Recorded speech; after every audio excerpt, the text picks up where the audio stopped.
एक अनाथ लड़का था जिसका कोई दोस्त भी नहीं था। लेकिन एक दिन उसकी जिंदगी पूरी तरह से बदल जाती है जब उसकी मुलाकात एक बूढ़े आदमी से होती है जो उसे एक खास तलवार देता है और उसे नेक्स्ट किंग बनने के लिए कहता है। हमारी कहानी शुरू होती है एक ऐसे दुनिया में जो 2 पार्ट में बटी हुई है, एक व्हाइट लोगों का एरिया और एक ब्लैक लोगों का एरिया, और दोनों जगह के लोगों का मिलना मना है। हमारे हीरो का रंग एशियन है, लेकिन वो ब्लैक रीजन के एक छोटे से गाँव में रहता है। एक दिन वो डिसाइड करता है कि अब वो हंटर्स के साथ जंगल जाकर शिकार करेगा। लेकिन जैसे ही सब लोग जंगल जाने के लिए तैयार होते हैं, एक आदमी दौड़ता हुआ आता है और चिल्लाते हुए कहता है कि हम पे मॉन्स्टर्स का हमला हो गया है। ये सुनते ही सब लोग डर जाते हैं, लेकिन हंटर्स सबको कहते हैं कि अपने हथियार उठाओ और गांव की रक्षा करो। तभी एक आदमी हमारे हीरो से कहता है, तुम बच्चों को ले जाओ पहाड़ी पर और उन्हें एक गुफा के अंदर छुपा दो। विलेज की औरतें कहती हैं कि बच्चों का ख्याल रखना, बाकी हम यहाँ सब संभाल लेंगे। ये सुनकर बच्चे हमारे हीरो के साथ दौड़ना शुरू करते हैं पहाड़ी की तरफ। लेकिन विलेज में मॉन्स्टर्स का अटैक शुरू हो जाता है और वो बेचारे विलेजर्स को मारने लगते हैं। भागते टाइम एक बच्चा गिर जाता है तो हमारा हीरो तुरंत पीछे जाकर उसकी हेल्प करता है। लेकिन जैसे ही वो मदद करता है, आगे से एक सेंटीपीड मॉन्स्टर उनके रास्ते को ब्लॉक कर देता है। मॉन्स्टर तुरंत एक बच्चे को खा जाता है और हमारा हीरो कुछ रिएक्ट भी नहीं कर पाता है। वो खड़ा होकर लड़ने की कोशिश करता है, लेकिन उसकी तलवार का मॉन्स्टर की मोटी चमड़ी पर कोई असर नहीं पड़ता। ये देखकर वो मॉन्स्टर को गाली देता है और दूसरे बच्चे को कहता है कि तुम भाग जाओ, मैं इसे रोकता हूँ। फिर वो उस छोटी लड़की को उठाता है जो मॉन्स्टर के जहर से पहले ही बेहोश हो गई थी और भागते हुए गुफा की तरफ भागता है। लेकिन मॉन्स्टर दोबारा पीछे आ जाता है और अटैक करने ही वाला होता है। तभी दूसरा लड़का अपने आप को कुर्बान कर देता है और मॉन्स्टर के सामने कूद जाता है। वो हमारे हीरो से कहता है कि मेरी छोटी बहन को बचा लेना। हमारा हीरो आखिरकार गुफा तक पहुंचता है, लेकिन जहर अपना काम कर चुका होता है और छोटी लड़की मर जाती है। ये देखकर वो अंदर से टूट जाता है। वो रो रो कर उस लड़की का शरीर लेकर गाँव वापस आता है और सबसे मदद के लिए चिल्लाता है। लेकिन वो जाकर देखता है कि पूरा गाँव खत्म हो चुका है और सब लोग मर चुके हैं और अब सिर्फ वो अकेला जिंदा बचा है। वो अंदर से टूट चुका था और हार मान चुका था, इसीलिए वो तेज बारिश में सुबह तक विलेजर्स के लिए एक बड़ा सा कब्र खोदने लगता है। तभी सुबह एक बूढ़ा आदमी आता है जिसका नाम है स्कीयर्स और उससे पूछता है कि तुम क्या कर रहे हो। हमारा हीरो उसे बताता है कि कैसे मॉन्स्टर्स ने गांव पे अटैक किया और कहता है कि आसपास के सारे गांव भी बर्बाद हो चुके हैं और अब जब उसके पास कहीं और जाने की जगह नहीं बची तो वो सब लोगों के लिए कब्र खोद रहा है। बूढ़ा आदमी उसकी हालत देखकर हमारे हीरो को एक टुकड़ा ब्रेड और पानी की बोतल देता है, जिसे हमारा हीरो काफी तेजी से तुरंत खा जाता है। फिर दोनों बातचीत करते हैं डार्कनेस के किंग के बारे में जो उनके दुनिया पर राज करता है। हमारे हीरो को समझ नहीं आता कि वो किंग मॉन्स्टर्स को ऐसे खुला क्यों छोड़ रहा है। स्कीयर्स कहता है कि शायद किंग के पास कोई रीजन हो सकता है, लेकिन हमारा हीरो कहता है कि किंग को सही चीजों की चिंता करनी चाहिए। मेरे लिए सही चीज है कि सब लोग खुश रहे। थोड़ी देर बातचीत के बाद हमारा हीरो चुपचाप वापस मिट्टी खोदने लगता है और कहता है कि मैं तब तक खोदता रहूंगा जब तक सूरज की रोशनी कब्र के नीचे तक ना पहुंच जाए। स्कीयर्स उसके इरादे से इम्प्रेस हो जाता है और अचानक उसकी तरफ एक तलवार फेंकता है और कहता है लड़ो। शुरू में हमारा हीरो सोचता है कि स्कीयर्स चाहता है कि वो मजबूत बने और अपने लोगों के लिए लड़े, लेकिन स्कीयर्स तुरंत मना कर देता है। वो ऐसा बिहेव करता है जैसे वो हमारे हीरो को मारना चाहता हो और कहता है कि डार्कनेस का किंग किसी को भी जब चाहे मार सकता है और मैं भी कभी किंग बनने का कैंडिडेट था, और अगर तुम सिर्फ रोकर मिट्टी खोदकर आसमान से किसी मदद का इंतजार करोगे तो मर जाना बेहतर है। स्कीयर्स के वर्ड्स ने हमारे हीरो के अंदर एक आग सी लगा दी। अब हमारा हीरो डिसाइड कर लेता है कि चाहे वो किंग बने या ना बने, लेकिन वो लोगों के चेहरे पे मुस्कान लाने वाला इंसान जरूर बनेगा। पहले की तरह नहीं, इस बार उसकी तलवार चलाने की कला काफी बेहतर हो गई थी और वो स्कीयर्स के हर वार को रोकने लगा था। आखिरकार उसने स्कीयर्स के हाथ से तलवार गिरा दी और वो एक आम सा दिखने वाला फाइट जीत गया। स्कीयर्स जोर से हंसने लगता है और घुटनों पे गिर जाता है। वो कहता है कि अब टाइम आ गया है कि मैं स्वर्ग जाऊं या शायद नर्क। तब वो अपनी असली पहचान रिवील करता है। वो असल में कैपिटल का एक नोबल था। वो हमारे हीरो से कहता है कि मेरी तलवार ले लो और कैपिटल जाओ। जो भी इस तलवार को पकड़ता है उसे इस फैमिली का हेड माना जाता है और जब तुम वहाँ पहुँचो तो तुम्हें अपने आप को डार्कनेस का प्रिंस कहना होगा, यानी डार्कनेस के किंग का सही वारिस। फिर वो बताता है कि वहाँ एक नाइट होगा जिसका नाम होगा वालस। अगर तुमने उसे अपनी तलवार की कला से इम्प्रेस कर लिया तो वो तुम्हें अपना लेगा। वो कहता है कि ये दुनिया टूट चुकी है और सिर्फ तुम ही हो जो इसे ठीक कर सकते हो। जैसे ही स्कीयर्स मरने लगता है, हमारे हीरो की आंखों से आंसू गिरने लगते हैं और तभी कुछ अजीब करीब होता है। एक रोशनी की लहर उसके शरीर में एंटर करने लगती है। वो रोशनी इतनी तेज होती है कि स्कीयर्स की बंद आंखें भी एक पल के लिए खुल जाती हैं और एक हल्का सा मुस्कान लेकर स्कीयर्स हमेशा हमेशा के लिए सो जाता है, अपनी जिंदगी और जिम्मेदारी हमारे हीरो को देकर। अब तक की ये पूरी कहानी सिर्फ एक हिस्से में हो रही थी, अर्थ के ब्लैक किंगडम में। लेकिन इस दुनिया का एक और हिस्सा भी है जिसे व्हाइट किंगडम कहा जाता है, जो आसमान में है। सीन शिफ्ट होती है व्हाइट किंगडम की तरफ, जहाँ की क्वीन आयरिस आसमान से आने वाले मॉन्स्टर से लड़ रही होती है। वो एक ताकतवर और एक्टिव वॉरियर है जो अपनी मैजिकल एनर्जी से मॉन्स्टर्स को खत्म करती जा रही है। लेकिन वो जितने मॉन्स्टर्स वो मारती है, उतने ही नए मॉन्स्टर्स दूसरे पोर्टल से निकल के आ जाते हैं। तभी व्हाइट नाइट्स भी बैटलफील्ड में आते हैं, जिन्हें लीड कर रहे होते हैं उनका कमांडर फायोस, और उनके साथ होता है मेजेस का एक ग्रुप जिसे कंट्रोल कर रही होती है शीमा। ये मेजेस अपनी मैजिकल एनर्जी नाइट्स में ट्रांसफर करते हैं और फिर वो नाइट्स अपनी तलवारों से मॉन्स्टर्स को फटाफट काट डालते हैं। जब तक बैटल चलती रहती है, क्वीन आयरिस एक बड़े से ब्लैक पोर्टल को देखती है जो हर पल और भी बड़ा होता जा रहा होता है। इसके बाद जब मॉन्स्टर से लड़ाई खत्म हो जाती है, सब लोग अपने अपने घर लौट जाते हैं। फायोस और शीमा अपने छोटे भाई थियो के साथ एकदम ब्लैक क्लोवर के वर्मिलियन सिबलिंग्स जैसे लगते हैं। ये तीनों डिस्कस करते हैं कि क्वीन आयरिस खुद अपने प्रोजेनिटर रून्स की पावर से डार्कनेस के किंग को हरा सकती है, लेकिन क्वीन आयरिस के ऊपर कुछ रिस्ट्रिक्शंस हैं, जिसकी वजह से वो अपनी फुल पावर अनलीश नहीं कर सकती। शीमा सोचती है कि शायद आयरिस जानबूझकर कंट्रोल में है ताकि दुनिया का बैलेंस बना रहे, लेकिन फायोस तुरंत उसे चुप करा देता है और कहता है कि आयरिस का असली इरादा शायद पूरा ब्लैक किंगडम मिटा देने का हो सकता है। तभी एक बूढ़ा आदमी क्वीन आयरिस के पास आता है और उससे उसकी तबीयत और किंगडम के हालचाल के बारे में पूछता है। आयरिस कहती है कि मुझे नहीं पता कि मेरी ताकत अकेली काफी है या नहीं इस बढ़ती हुई डार्कनेस की ताकत के खिलाफ लड़ने के लिए। इसलिए वो उस बूढ़े आदमी से कहती है कि कुछ नए नाइट्स जमा करो और उनकी ट्रेनिंग शुरू कराओ आने वाली जंग के लिए। सीन शिफ्ट होती है ब्लैक किंगडम में। हमारा हीरो, जिसे स्कीयर्स ने अपनी तलवार दी थी, अब उसी तलवार को पकड़ के कैपिटल सिटी की सड़कों पर चल रहा होता है। एक नाइट उसे देख लेता है और पूछता है कि वो ये स्वॉर्ड क्यों लेके जा रहा है, लेकिन जवाब देने के बजाय हमारा हीरो उससे पूछता है कि स्कीयर्स का मैंशन कहाँ है। ये सुनकर नाइट गुस्से से भड़क उठता है और तुरंत अपनी तलवार निकाल लेता है। तभी हमारा लड़का समझ जाता है ये नाइट तो वालस है स्कीयर्स, जिसके बारे में बता रहा था। हमारा हीरो कहता है कि स्कीयर्स अब जिंदा नहीं है, वो मर चुका है, लेकिन वालस फिर भी नहीं रुका और उसे जमीन पर गिरा देता है। तभी हमारा हीरो बोलता है कि मैं हूँ Prince of darkness, king of darkness का असली वारिस। ये सुनकर वालस शॉक हो जाता है और फिर वो हमारे हीरो से माफी मांगता है और कहता है कि चलिए मैं आपको मैंशन ले चलता हूँ। सीन शिफ्ट होती है वापस व्हाइट किंगडम में, जहाँ क्वीन आयरिस प्रोजेनिटर रूम के सामने प्रार्थना कर रही होती है उसकी प्रोटेक्शन मांगते हुए। थोड़ी देर बाद शीमा भी आती है और दोनों ब्लैक किंगडम के इंक्रीजिंग अटैक्स पर बात करती है। शीमा सोचती है कि क्या पूरा ब्लैक किंगडम प्रोजेनिटर रूम पर कब्जा करने का सोच रहा है, पर आयरिस कहती है कि ब्लैक किंगडम के लोग भी हम जैसे ही हैं, सिर्फ किंग ऑफ डार्कनेस ही सब कुछ बर्बाद कर रहा है, अपने लोगों के लिए भी और दुनिया के लिए भी।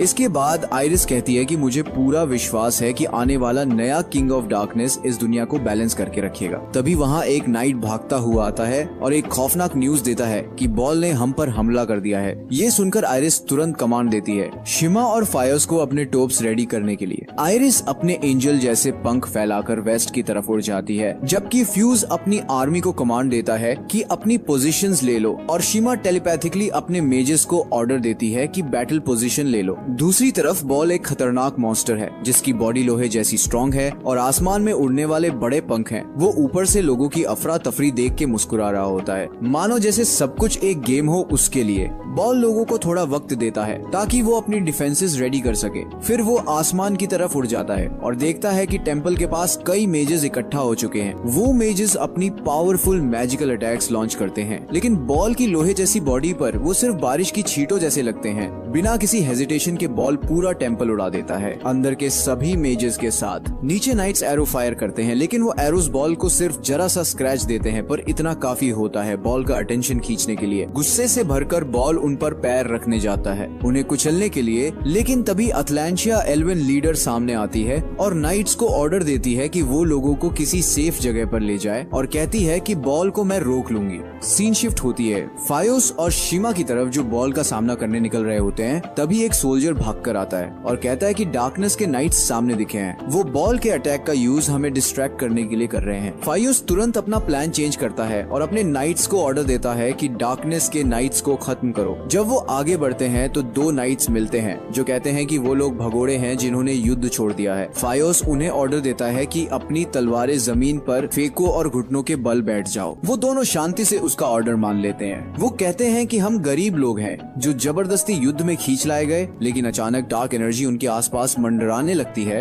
वो तुरंत अपनी सोर्ड्स उठाते हैं और अटैक कर देते हैं। उसके बाद और भी ब्लैक नाइट्स सामने आ जाते हैं और सब मिलकर व्हाइट नाइट्स पर अटैक करने वाले होते हैं। व्हाइट नाइट्स भी तैयार हो जाते हैं एक जबरदस्त बैटल के लिए। सीन वापस शिफ्ट होती है अटलांटिया की तरफ, जो 3 एलिमेंटल स्पिरिट्स को कमांड देती है कि वो एक साथ मिलकर बॉल पर अटैक करें। स्पिरिट्स फायर, विंड और वाटर का यूज करके एक पावरफुल अटैक लॉन्च करते हैं, लेकिन बॉल पर उसका कोई असर नहीं होता है। इसके बदले में बॉल ब्रूटल तरीके से स्पिरिट्स को मार गिराता है। ये देखकर अटलांटिया शॉक्ड रह जाता है। वो सोचता है कि ये तो इनविंसिबल मॉन्स्टर है। वो सोचता है कि अब सब कुछ खत्म है। तभी क्वीन आइरिस नीचे लैंड करती है। वो देखती है गिरे हुए मेजेस जो लोगों को बचाते हुए अपनी जान दे चुके होते हैं। ये देखकर उसे काफी गुस्सा आ जाता है और आइरिस तुरंत बॉल पर अटैक करती है। अपनी स्वॉर्ड और मैजिक का कॉम्बो यूज करते हुए अटैक्स पावरफुल होते हैं, लेकिन बॉल के मेटालिक बॉडी पर उसका कोई इफेक्ट नहीं पड़ता। तो आइरिस डिसाइड करती है कि वो प्रोजेनिटर रून से और ज्यादा पावर खींचकर यूज करेगी। लेकिन तभी अटलांटिया उसे याद दिलाता है कि तुम लिमिट के ऊपर नहीं जा सकती, वरना दुनिया का बैलेंस टूट जाएगा। आइरिस रुक जाती है और अटलांटिया अपने बचे हुए स्पिरिट्स भेजता है आइरिस को सपोर्ट देने के लिए। लेकिन तभी एक अजीब ट्विस्ट आता है। बॉल अचानक बैटलफील्ड से जाने लगता है। इसके बाद सूरज उगता है और व्हाइट नाइट सर्वाइवर्स की मदद के लिए पहुंचते हैं। आइरिस सबके लिए प्रे करती है। सीन शिफ्ट होती है ब्लैक किंगडम के इंपीरियल पैलेस में, जहां एक मॉन्स्टर वैल्यूस से मिलता है और पूछता है कि किंग कहाँ है, मुझे उनसे बात करनी है, मेरे काफी लोग इस युद्ध में मारे गए। वो गुस्से से कहता है कि हम ब्लैक नाइट्स कोई पागल लोग नहीं हैं जो सिर्फ युद्ध करते हैं बिना सोच समझ के। लेकिन तभी डार्क एनर्जी उस मॉन्स्टर को घेर लेती है और उसका गला दबा के मार डालती है। हमें पता चलता है कि ये कोई और नहीं बल्कि डार्कनेस का असली किंग है जो अपने पैलेस में आ चुका है। डार्कनेस का किंग गुस्से में कहता है कि मुझे रोशनी से नफरत है, मैं चाहता हूँ कि पूरी दुनिया अंधेरे से ढक जाए। उसके अकॉर्डिंग धरती पर अंधेरा और आसमान में रोशनी साथ नहीं रह सकते, और जब तक वो स्काई के सब लोगों यानी व्हाइट किंगडम के सभी लोगों को मिटा न दे वो चैन से नहीं बैठेगा। लेकिन उससे पहले उसे दुनिया के सबसे बड़े ईगोइस्ट बॉल से निपटना होगा। सीन शिफ्ट होती है। वालास के घर पर वो वापस आता है और देखता है कि प्रिंस ऑफ डार्कनेस यानी हमारा हीरो उसका इंतजार कर रहा है। हमारा हीरो उससे पूछता है कि तुम कहाँ थे। वालास कामली कहता है कि मैं इंपीरियल पैलेस में था क्योंकि मैं किंग और उसके सक्सेसर और आपके लिए काम करता हूँ। ये सुनकर हमारा हीरो क्लियरली समझ जाता है कि वालास ट्रूली लॉयल है उसके लिए और किंग के लिए। वो वालास से कहता है कि मैं कल से सोर्ड्समैनशिप प्रैक्टिस शुरू करना चाहता हूँ क्योंकि किंग बनने के लिए तलवार चलाना आना जरूरी है। वालास अग्री करता है, लेकिन पहले एक किताबों का ढेर उसके सामने रखता है और कहता है कि सिर्फ तलवार चलाना काफी नहीं होता है। एक किंग को गवर्नमेंट चलाना, लोगों को खाना देना और अपनी स्पीच पावरफुल बनानी भी आनी चाहिए। वो कहता है कि कल से सोर्ड ट्रेनिंग शुरू होगी, लेकिन आज से तुम इन बुक्स को पढ़ो। हमारा हीरो बुक्स उठाता है और पढ़ना शुरू कर देता है। उसके बाद दिन बीतने लगते हैं। हमारे हीरो का रूटीन बन जाता है, सुबह बुक्स पढ़ना और दिन में वालास के साथ सोर्ड प्रैक्टिस करना। कुछ दिनों बाद वालास उसे देखता है और कहता है कि तुम पहले से ज्यादा पावरफुल बन चुके हो, लेकिन अभी भी हमारा हीरो फुली सेटिस्फाइड नहीं था। उसका एक ही गोल था, वालास के लेवल तक पहुंचना या उससे भी आगे बढ़ना। तभी वालास उसे एक पुरानी संदूक दिखाता है जिसमें स्कीयर्स के वो कपड़े होते हैं जो वो अपने जवानी के दिनों में पहनते थे। वालास कहता है कि अगर तुम इन कपड़ों का सही इस्तेमाल करो तो स्कीयर्स की आत्मा को भी काफी अच्छा लगेगा। सीन शिफ्ट होती है। एक सुनसान जमीन पर वहाँ पेट्रोलिंग कर रही होती है लेडी ग्रोजा, एक हॉर्न्ड वॉरियर। वो अपने नाइट्स के साथ डेजर्ट में किसी चीज की खोजबीन कर रही होती है, लेकिन वो गर्मी से परेशान होकर बैठ जाती है और कंप्लेन करती है कि मैं थ्रोन की सक्सेसर हूँ। मुझे ऐसे बेकार जगह पर क्यों भेजा गया है जहाँ कुछ होता ही नहीं है। तभी एक नाइट चिल्लाता है, मॉन्स्टर्स। स्काई में मॉन्स्टर्स दिख रहे हैं। ग्रोजा तुरंत खड़ी हो जाती है और अपने आप को प्रूव करने के लिए वो अपनी फुल पावर रिलीज करती है और एक ही झटके में पूरे मॉन्स्टर के ग्रुप को राख बना देती है।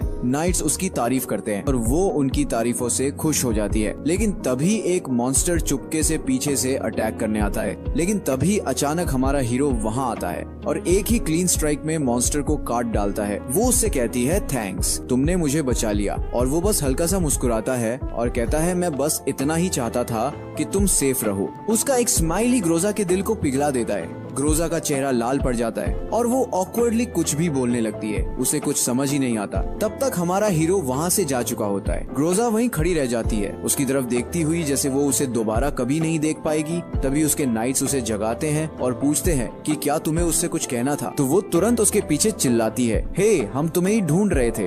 बाद में वो एक रेस्टोरेंट में जाते हैं। वहाँ वो उससे बताती है कि पैलेस चाहता है कि तुम बाकी के सक्सेसर्स के अगेंस्ट कम्पीट करो। अगर वो फर्स्ट रैंक पे आता है तो उसे मिलेगी ग्रेट सॉर्ड ऑफ ब्लैक और उसे ऑफिशियली एक ट्रू प्रिंस ऑफ डार्कनेस माना जाएगा। जब वो ये सब बोल रही होती है तो वो देखती है कि हमारा हीरो कैसे प्यार भरी नजर से स्कीयर्स की तलवार को देख रहा होता है। उस मोमेंट में उसे समझ आता है कि इस सोर्ड का उसके लिए कितना गहरा मतलब है। लेकिन उसी रेस्टोरेंट के दूसरे कोने में एक लाल बाल वाला लड़का सब कुछ सुन रहा होता है और वो clearly great sword of black के बारे में चिंतित दिख रहा होता है। सीन शिफ्ट होता है किंगडम ऑफ वाइट्स में, जहाँ आयरिस अपने थ्रोन पे अकेली बैठी होती है और कल जो हुआ था उसके बारे में सोच रही थी। तभी शिमा रूम में एंटर करती है और उससे कहती है कि मैं जा रही हूँ कल के बर्बाद हुए एरिया के रिकंस्ट्रक्शन का काम देखने के लिए।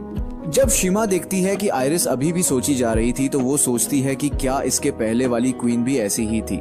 लेकिन फिर वो अपना काम करने निकल जाती है और आयरिस अकेली थ्रोन रूम में रह जाती है।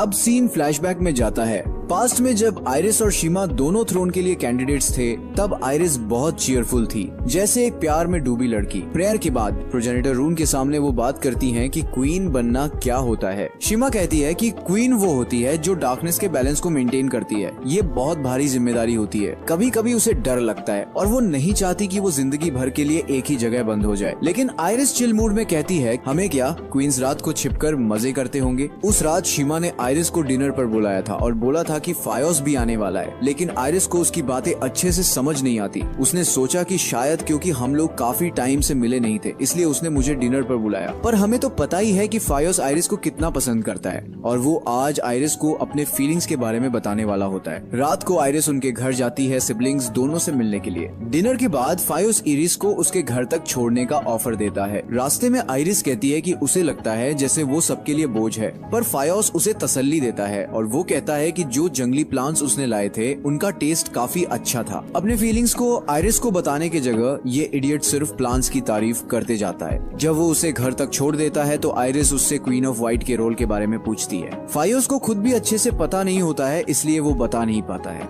इसके बाद इरिस उसे घर तक छोड़ने के लिए थैंक्स कहती है और तय करती है कि वो खुद ही समझने की कोशिश करेगी।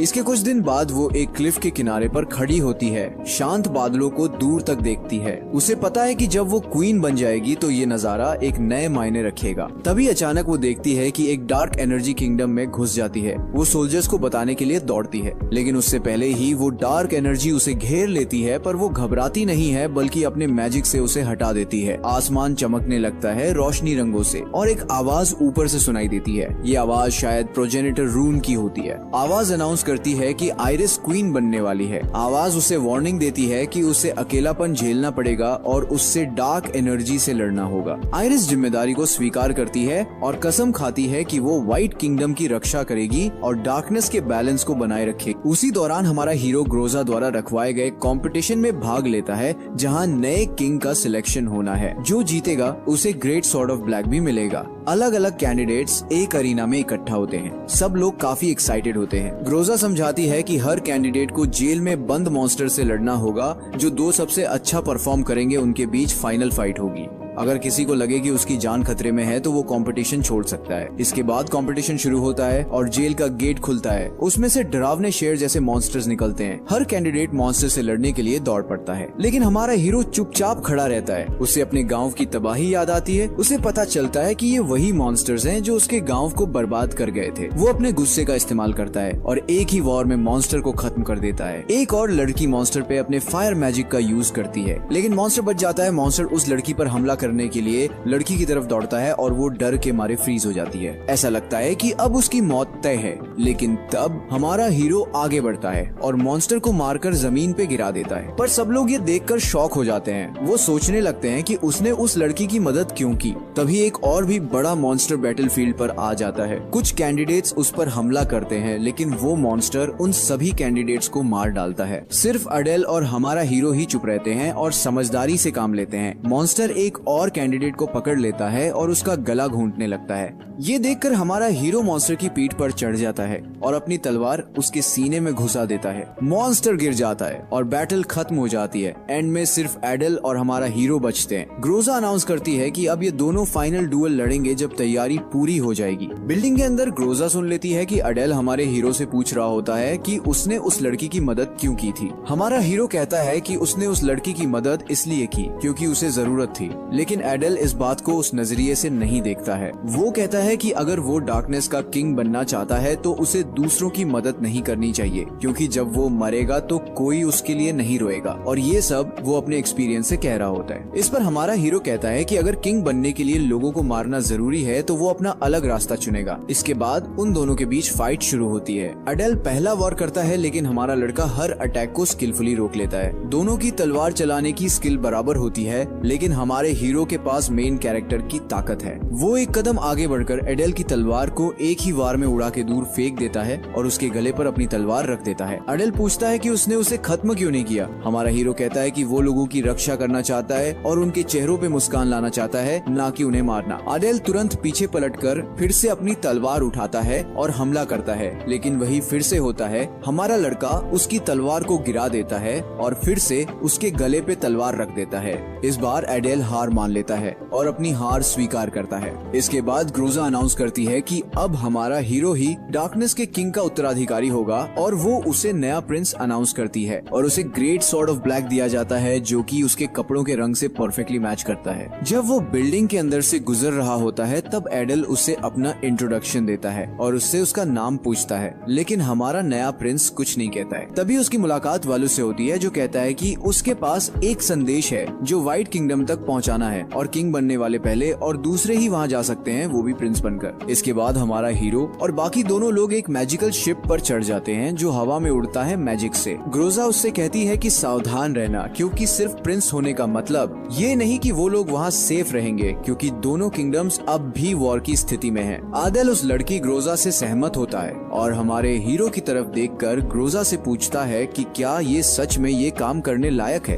क्योंकि हमारा हीरो ज्यादा बात नहीं करता है और बोलने में तेज नहीं लगता, जबकि ये मिशन बहुत इम्पोर्टेंट है। एडल कहता है कि उनकी जान इस मिशन पर डिपेंड करती है और अगर कोई गलती हो गई तो सबकी मौत हो सकती है। आखिर में एडल ये सजेशन देता है कि वो खुद प्रिंस बनेगा और हमारा हीरो उसका बॉडीगार्ड बनकर साथ चलेगा। वो दोनों भी इस प्लान को मान जाते हैं और शिप आगे उड़ता रहता है। जैसे ही वो लोग व्हाइट किंगडम में पहुंचते हैं, फायोस सबसे पहले उनका स्वागत तलवार सीधा उनके चेहरे पर तानकर करता है। नेचुरली हमारा हीरो भी तुरंत अपनी तलवार निकाल लेता है, लेकिन इससे पहले कुछ हो एडल बीच में आके सिचुएशन संभाल लेता है। वो हमारे हीरो की तरफ से माफी मांगता है और कहता है कि एक बॉडीगार्ड का काम होता है कि वो अपने प्रिंस की रक्षा करे, और वैसे भी फायोस को पहले से ही उनके आने के बारे में पता होता है। हमारा हीरो एक स्क्रॉल निकालता है जिसमें ऑफिशियल संदेश होता है। फायोस का एक नाइट आगे बढ़कर वो स्क्रॉल ले लेता है। आदिल शांत रहता है और सबसे कहता है कि तलवारें नीचे करो, क्योंकि वो यहाँ झगड़ा शुरू करने नहीं आए हैं और वैसे भी फायोस के पास ये हक नहीं है कि वो उन्हें यहाँ से भगा दे।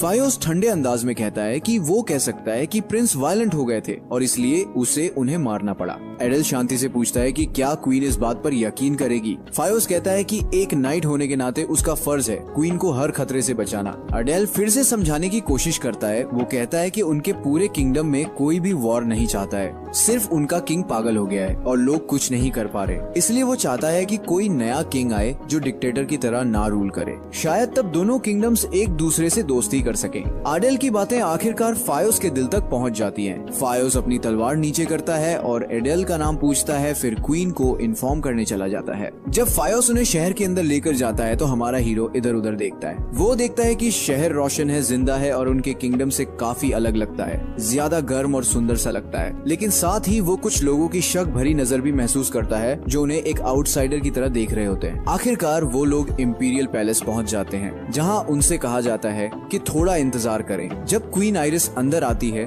तो उस पल सब कुछ रुक सा जाता है हमारे हीरो के लिए। उसकी नजर आइरिस से मिलती है और वो उससे नजर हटा नहीं पाता। एडेल झुक जाता है और अपना इंट्रोडक्शन देता है और कहता है कि वो किंग ऑफ डार्कनेस का लेटर लेकर आया है। आइरिस कहती है कि उसने लेटर पढ़ लिया है, लेकिन उसे समझ नहीं आता कि उनका किंग अलायंस क्यों चाह रहा है, जब दोनों के बीच कभी अच्छे रिश्ते रहे ही नहीं है। आदिल कहता है कि अब उनका दुश्मन एक है। वो बॉल की बात कर रहा होता है और कहता है कि अब उन्हें उससे मिलकर निपटना होगा। आइरिस मान जाती है क्योंकि बॉल दोनों तरफ के लोगों के लिए खतरा है, लेकिन वो कहती है कि जैसे ही बॉल को हरा दिया जाएगा, किंग ऑफ डार्कनेस उसके किंगडम पर हमला करेगा। हमारा हीरो धीरे से कहता है कि वो तभी होगा जब तक अब वाला किंग रहेगा। अडेल समझाता है कि उनका किंग जल्दी ही चेंज होने वाला है और किंगडम ऑफ ब्लैक्स अब सच में शांति चाहता है। आइरिस के एडवाइजर इस बात पर विश्वास नहीं करता है, लेकिन आखिरी फैसला तो आइरिस का ही होता है। आइरिस कुछ देर सोचती है और कहती है कि वो जवाब कल देगी। अगले दिन सुबह शीमा थ्रोन रूम में आइरिस से मिलने आती है, लेकिन क्वीन वहाँ नहीं होती। उसकी जगह फायोस थ्रोन पर आराम से बैठा होता है। वो शीमा को एक मैसेज दिखाता है जो डार्कनेस के किंग ने भेजा होता है और शीमा तुरंत समझ जाती है कि आइरिस अब डार्क नाइट्स के साथ मिलकर बॉल से लड़ने जा चुकी है। अब एडेल और हमारा हीरो अभी यहाँ मेहमान के रूप में रुके हुए हैं और फायोस इंश्योर कर रहा है कि वो कोई दिक्कत ना खड़ी करे, लेकिन उसने ऑब्जर्व किया है कि वो दोनों बुरे लोग नहीं लगते। शीमा सोचती है कि जब तक वो उनसे खुद ना मिले तब तक वो उनके बारे में कुछ कह नहीं सकती, इसलिए वो डिसाइड करती है कि वो बाद में उनसे जरूर मिलेगी।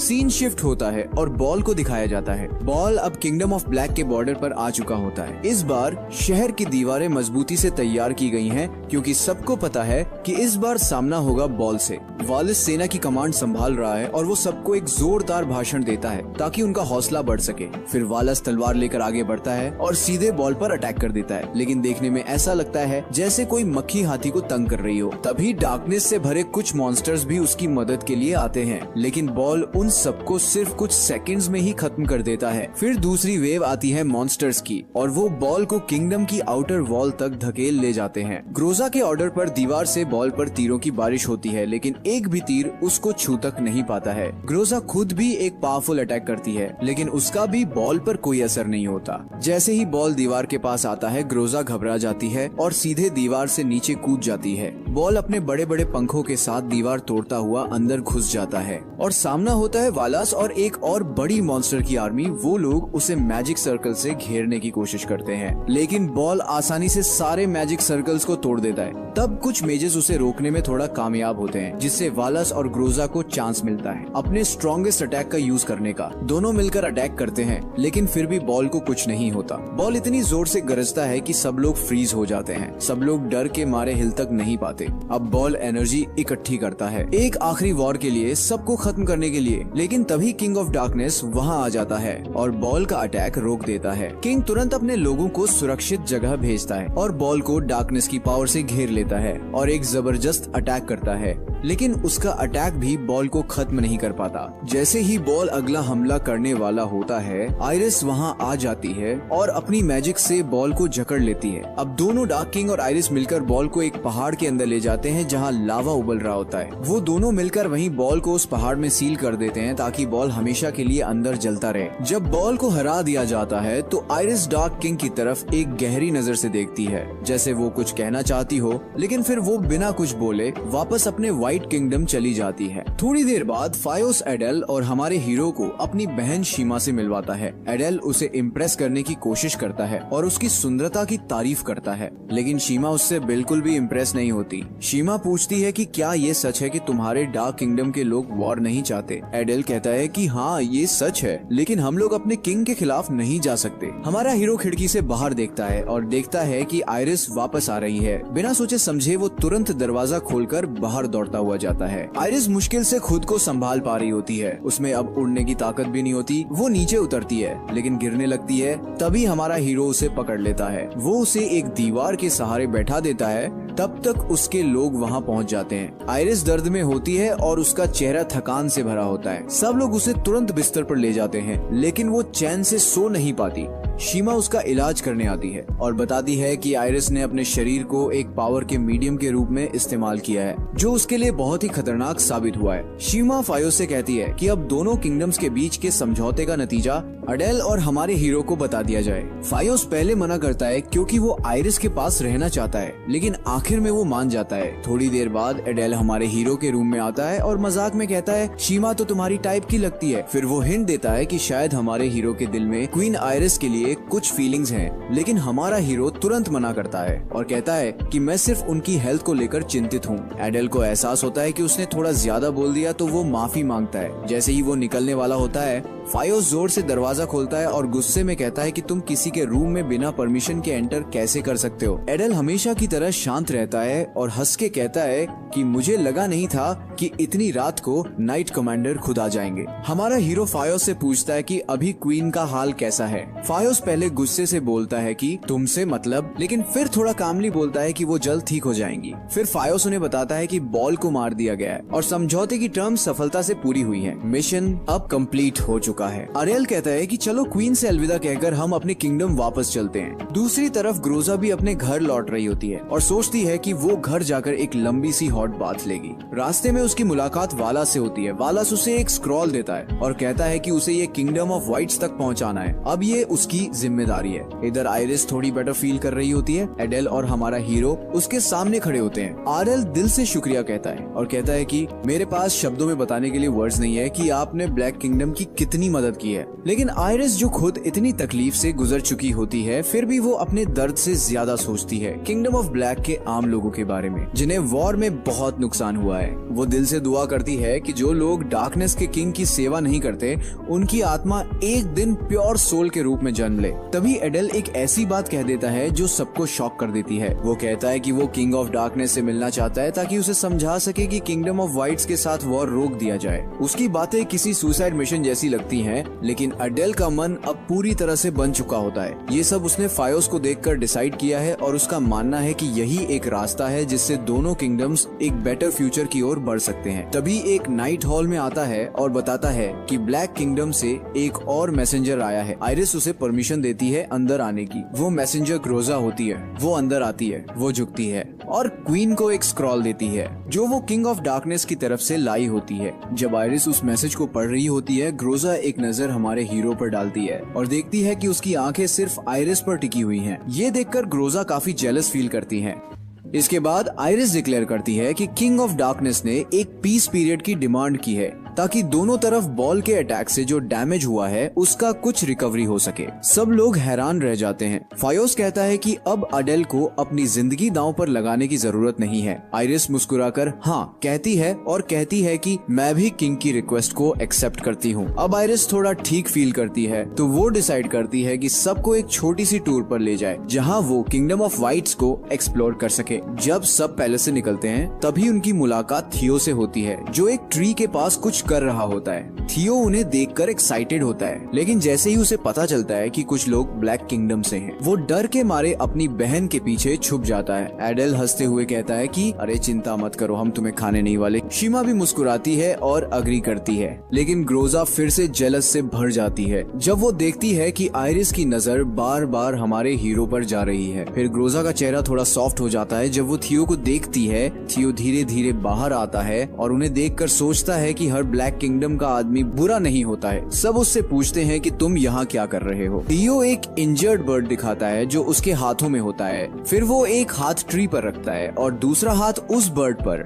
और तभी वो अपनी हीलिंग मैजिक यूज करता है जिसे वो ट्री के थ्रू बर्ड तक भेजता है। धीरे धीरे वो छोटी सी चिड़िया ग्लो करने लगती है। सब हैरान हो जाते हैं। शीमा एक्सप्लेन करती है कि ये स्पेल मैंने ही इसे सिखाया था। थियो में मैजिक का अच्छा टैलेंट है। तभी फायोस थोड़ा आगे बढ़ता है और याद दिलाता है, थियो तुम्हें नाइट्स ज्वाइन करना था, याद है? थियो हंसकर कहता है कि मैं आ गया ना तो तुम्हें वाइस कमांडर बना दिया जाएगा। ये सुनकर सब लोग जोर जोर से हंसने लगते हैं। थियो के कॉन्फिडेंस ने सबका मूड ठीक कर दिया। जब वो छोटी सी चिड़िया ठीक हो जाती है तो अपने साथी के साथ उड़ने लगती है। ग्रोजा हंसकर कहती है, यहाँ के बर्ड्स कितने चीयरफुल और वेल बिहेव्ड हैं। हमारे ब्लैक किंगडम के जैसे नहीं, वहाँ के बर्ड सिर्फ शोर मचाते हैं और प्रॉब्लम्स क्रिएट करते हैं। फायोस तुरंत रिप्लाई करते हुए कहता है कि वही बात तुम लोगों के एनवॉयस पर भी लागू होती है, सबके सब ब्लैक यूनिफॉर्म में ही आते हो। आदिल कामली कहता है कि और यहाँ के लोग भी कुछ अलग नहीं है, हमेशा बस व्हाइट कपड़े पहनते हैं। ये सुनकर आयरिस मुस्कुरा देती है और उसकी मुस्कान देखकर हमारे हीरो का दिल जोर जोर से धड़कने लगता है। लेकिन ग्रोजा को ये बिल्कुल भी पसंद नहीं आता।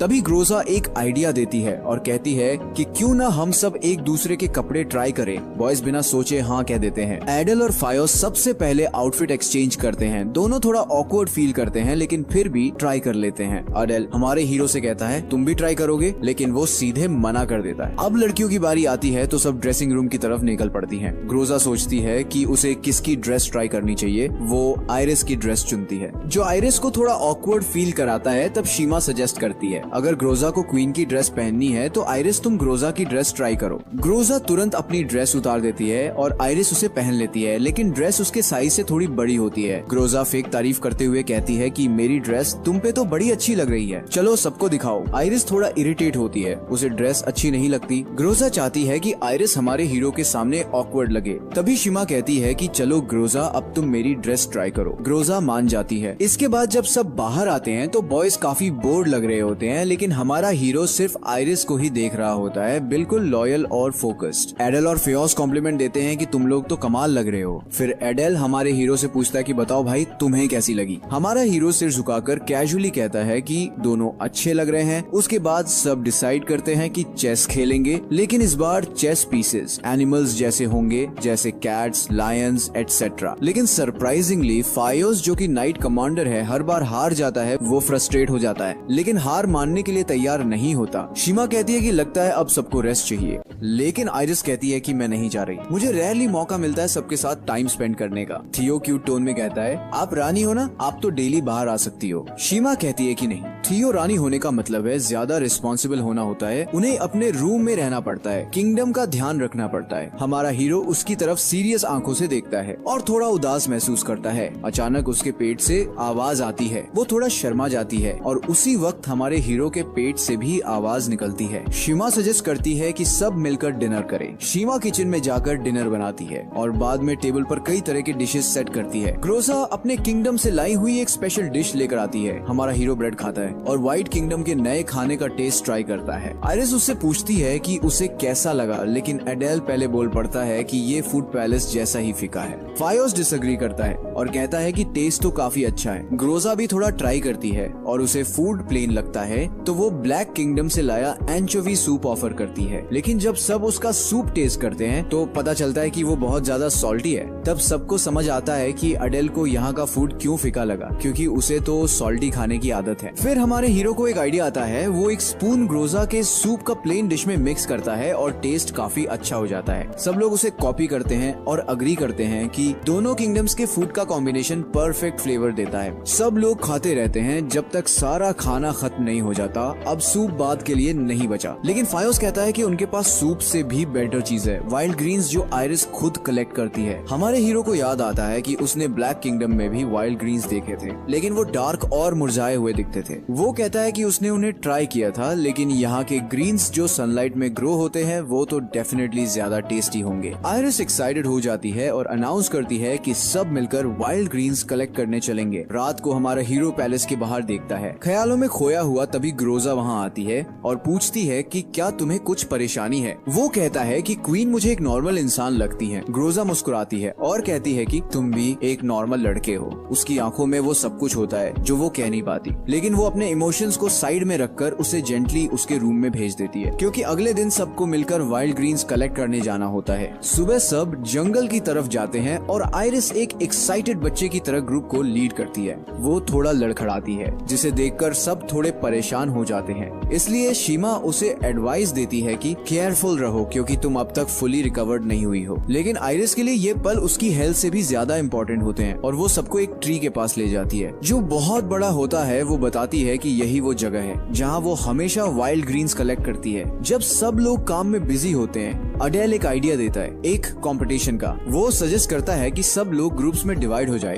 और देखें कि कौन सा ग्रुप सबसे ज्यादा वाइल्ड ग्रीन्स इकट्ठा करता है। फायोस अपने मन में सोचता है कि वो आयरिस के साथ टीम बनाएगा और ग्रोजा सोचती है हमारे हीरो के साथ, तो दोनों तुरंत अग्री कर जाते हैं। अब सवाल उठता है कि ग्रुप्स बनाए कैसे। अडेल कहता है कि ग्रुप्स ऐसे बनाए जो दोनों किंगडम्स के बीच एक्सचेंज प्रमोट करे, मतलब हर ग्रुप में एक मेंबर व्हाइट किंगडम का और एक ब्लैक किंगडम का हो। ये बात सुनते ही जो लड़के सपने देख रहे थे उनका मूड बिल्कुल बिगड़ जाता जाता है। कंपटीशन शुरू करने से पहले आयरिस सबको केयरफुली वाइल्ड ग्रीन्स प्लक करने की सलाह देती है। वो बताती है कि कुछ ग्रीन्स पॉइजनस होते हैं, इसीलिए सही तरीके से प्लक करना जरूरी है। वो एंजेलिका शूट्स का एग्जाम्पल देती है और कहती है कि इनके ट्रीज काफी पतले होते हैं, आरियाना ग्रांडे जैसे, लेकिन उनके टिप्स पर शूट्स ग्रो करते हैं। वो सबको दिखाती है कि कौन से शूट्स सही होते हैं और बताती है कि अगर वो ज्यादा ग्रो कर जाते हैं तो कड़वे हो जाते हैं, इसीलिए सिर्फ उसी साइज वाले शूट्स प्लक करने चाहिए। उसकी नजर ग्राउंड पर उग रहे फुकी बड्स पर पड़ती है और वो उन्हें भी प्लक करना सिखाती है। आयरिस कुछ वाइल्ड प्लांट्स के नाम लेती है जो किसी ने पहले कभी नहीं सुने होते, तो शीमा डिसाइड करती है कि आयरिस को कंपटीशन से बाहर कर देना चाहिए, क्योंकि अगर वो पार्टिसिपेट करेगी तो बाकियों का हाथ।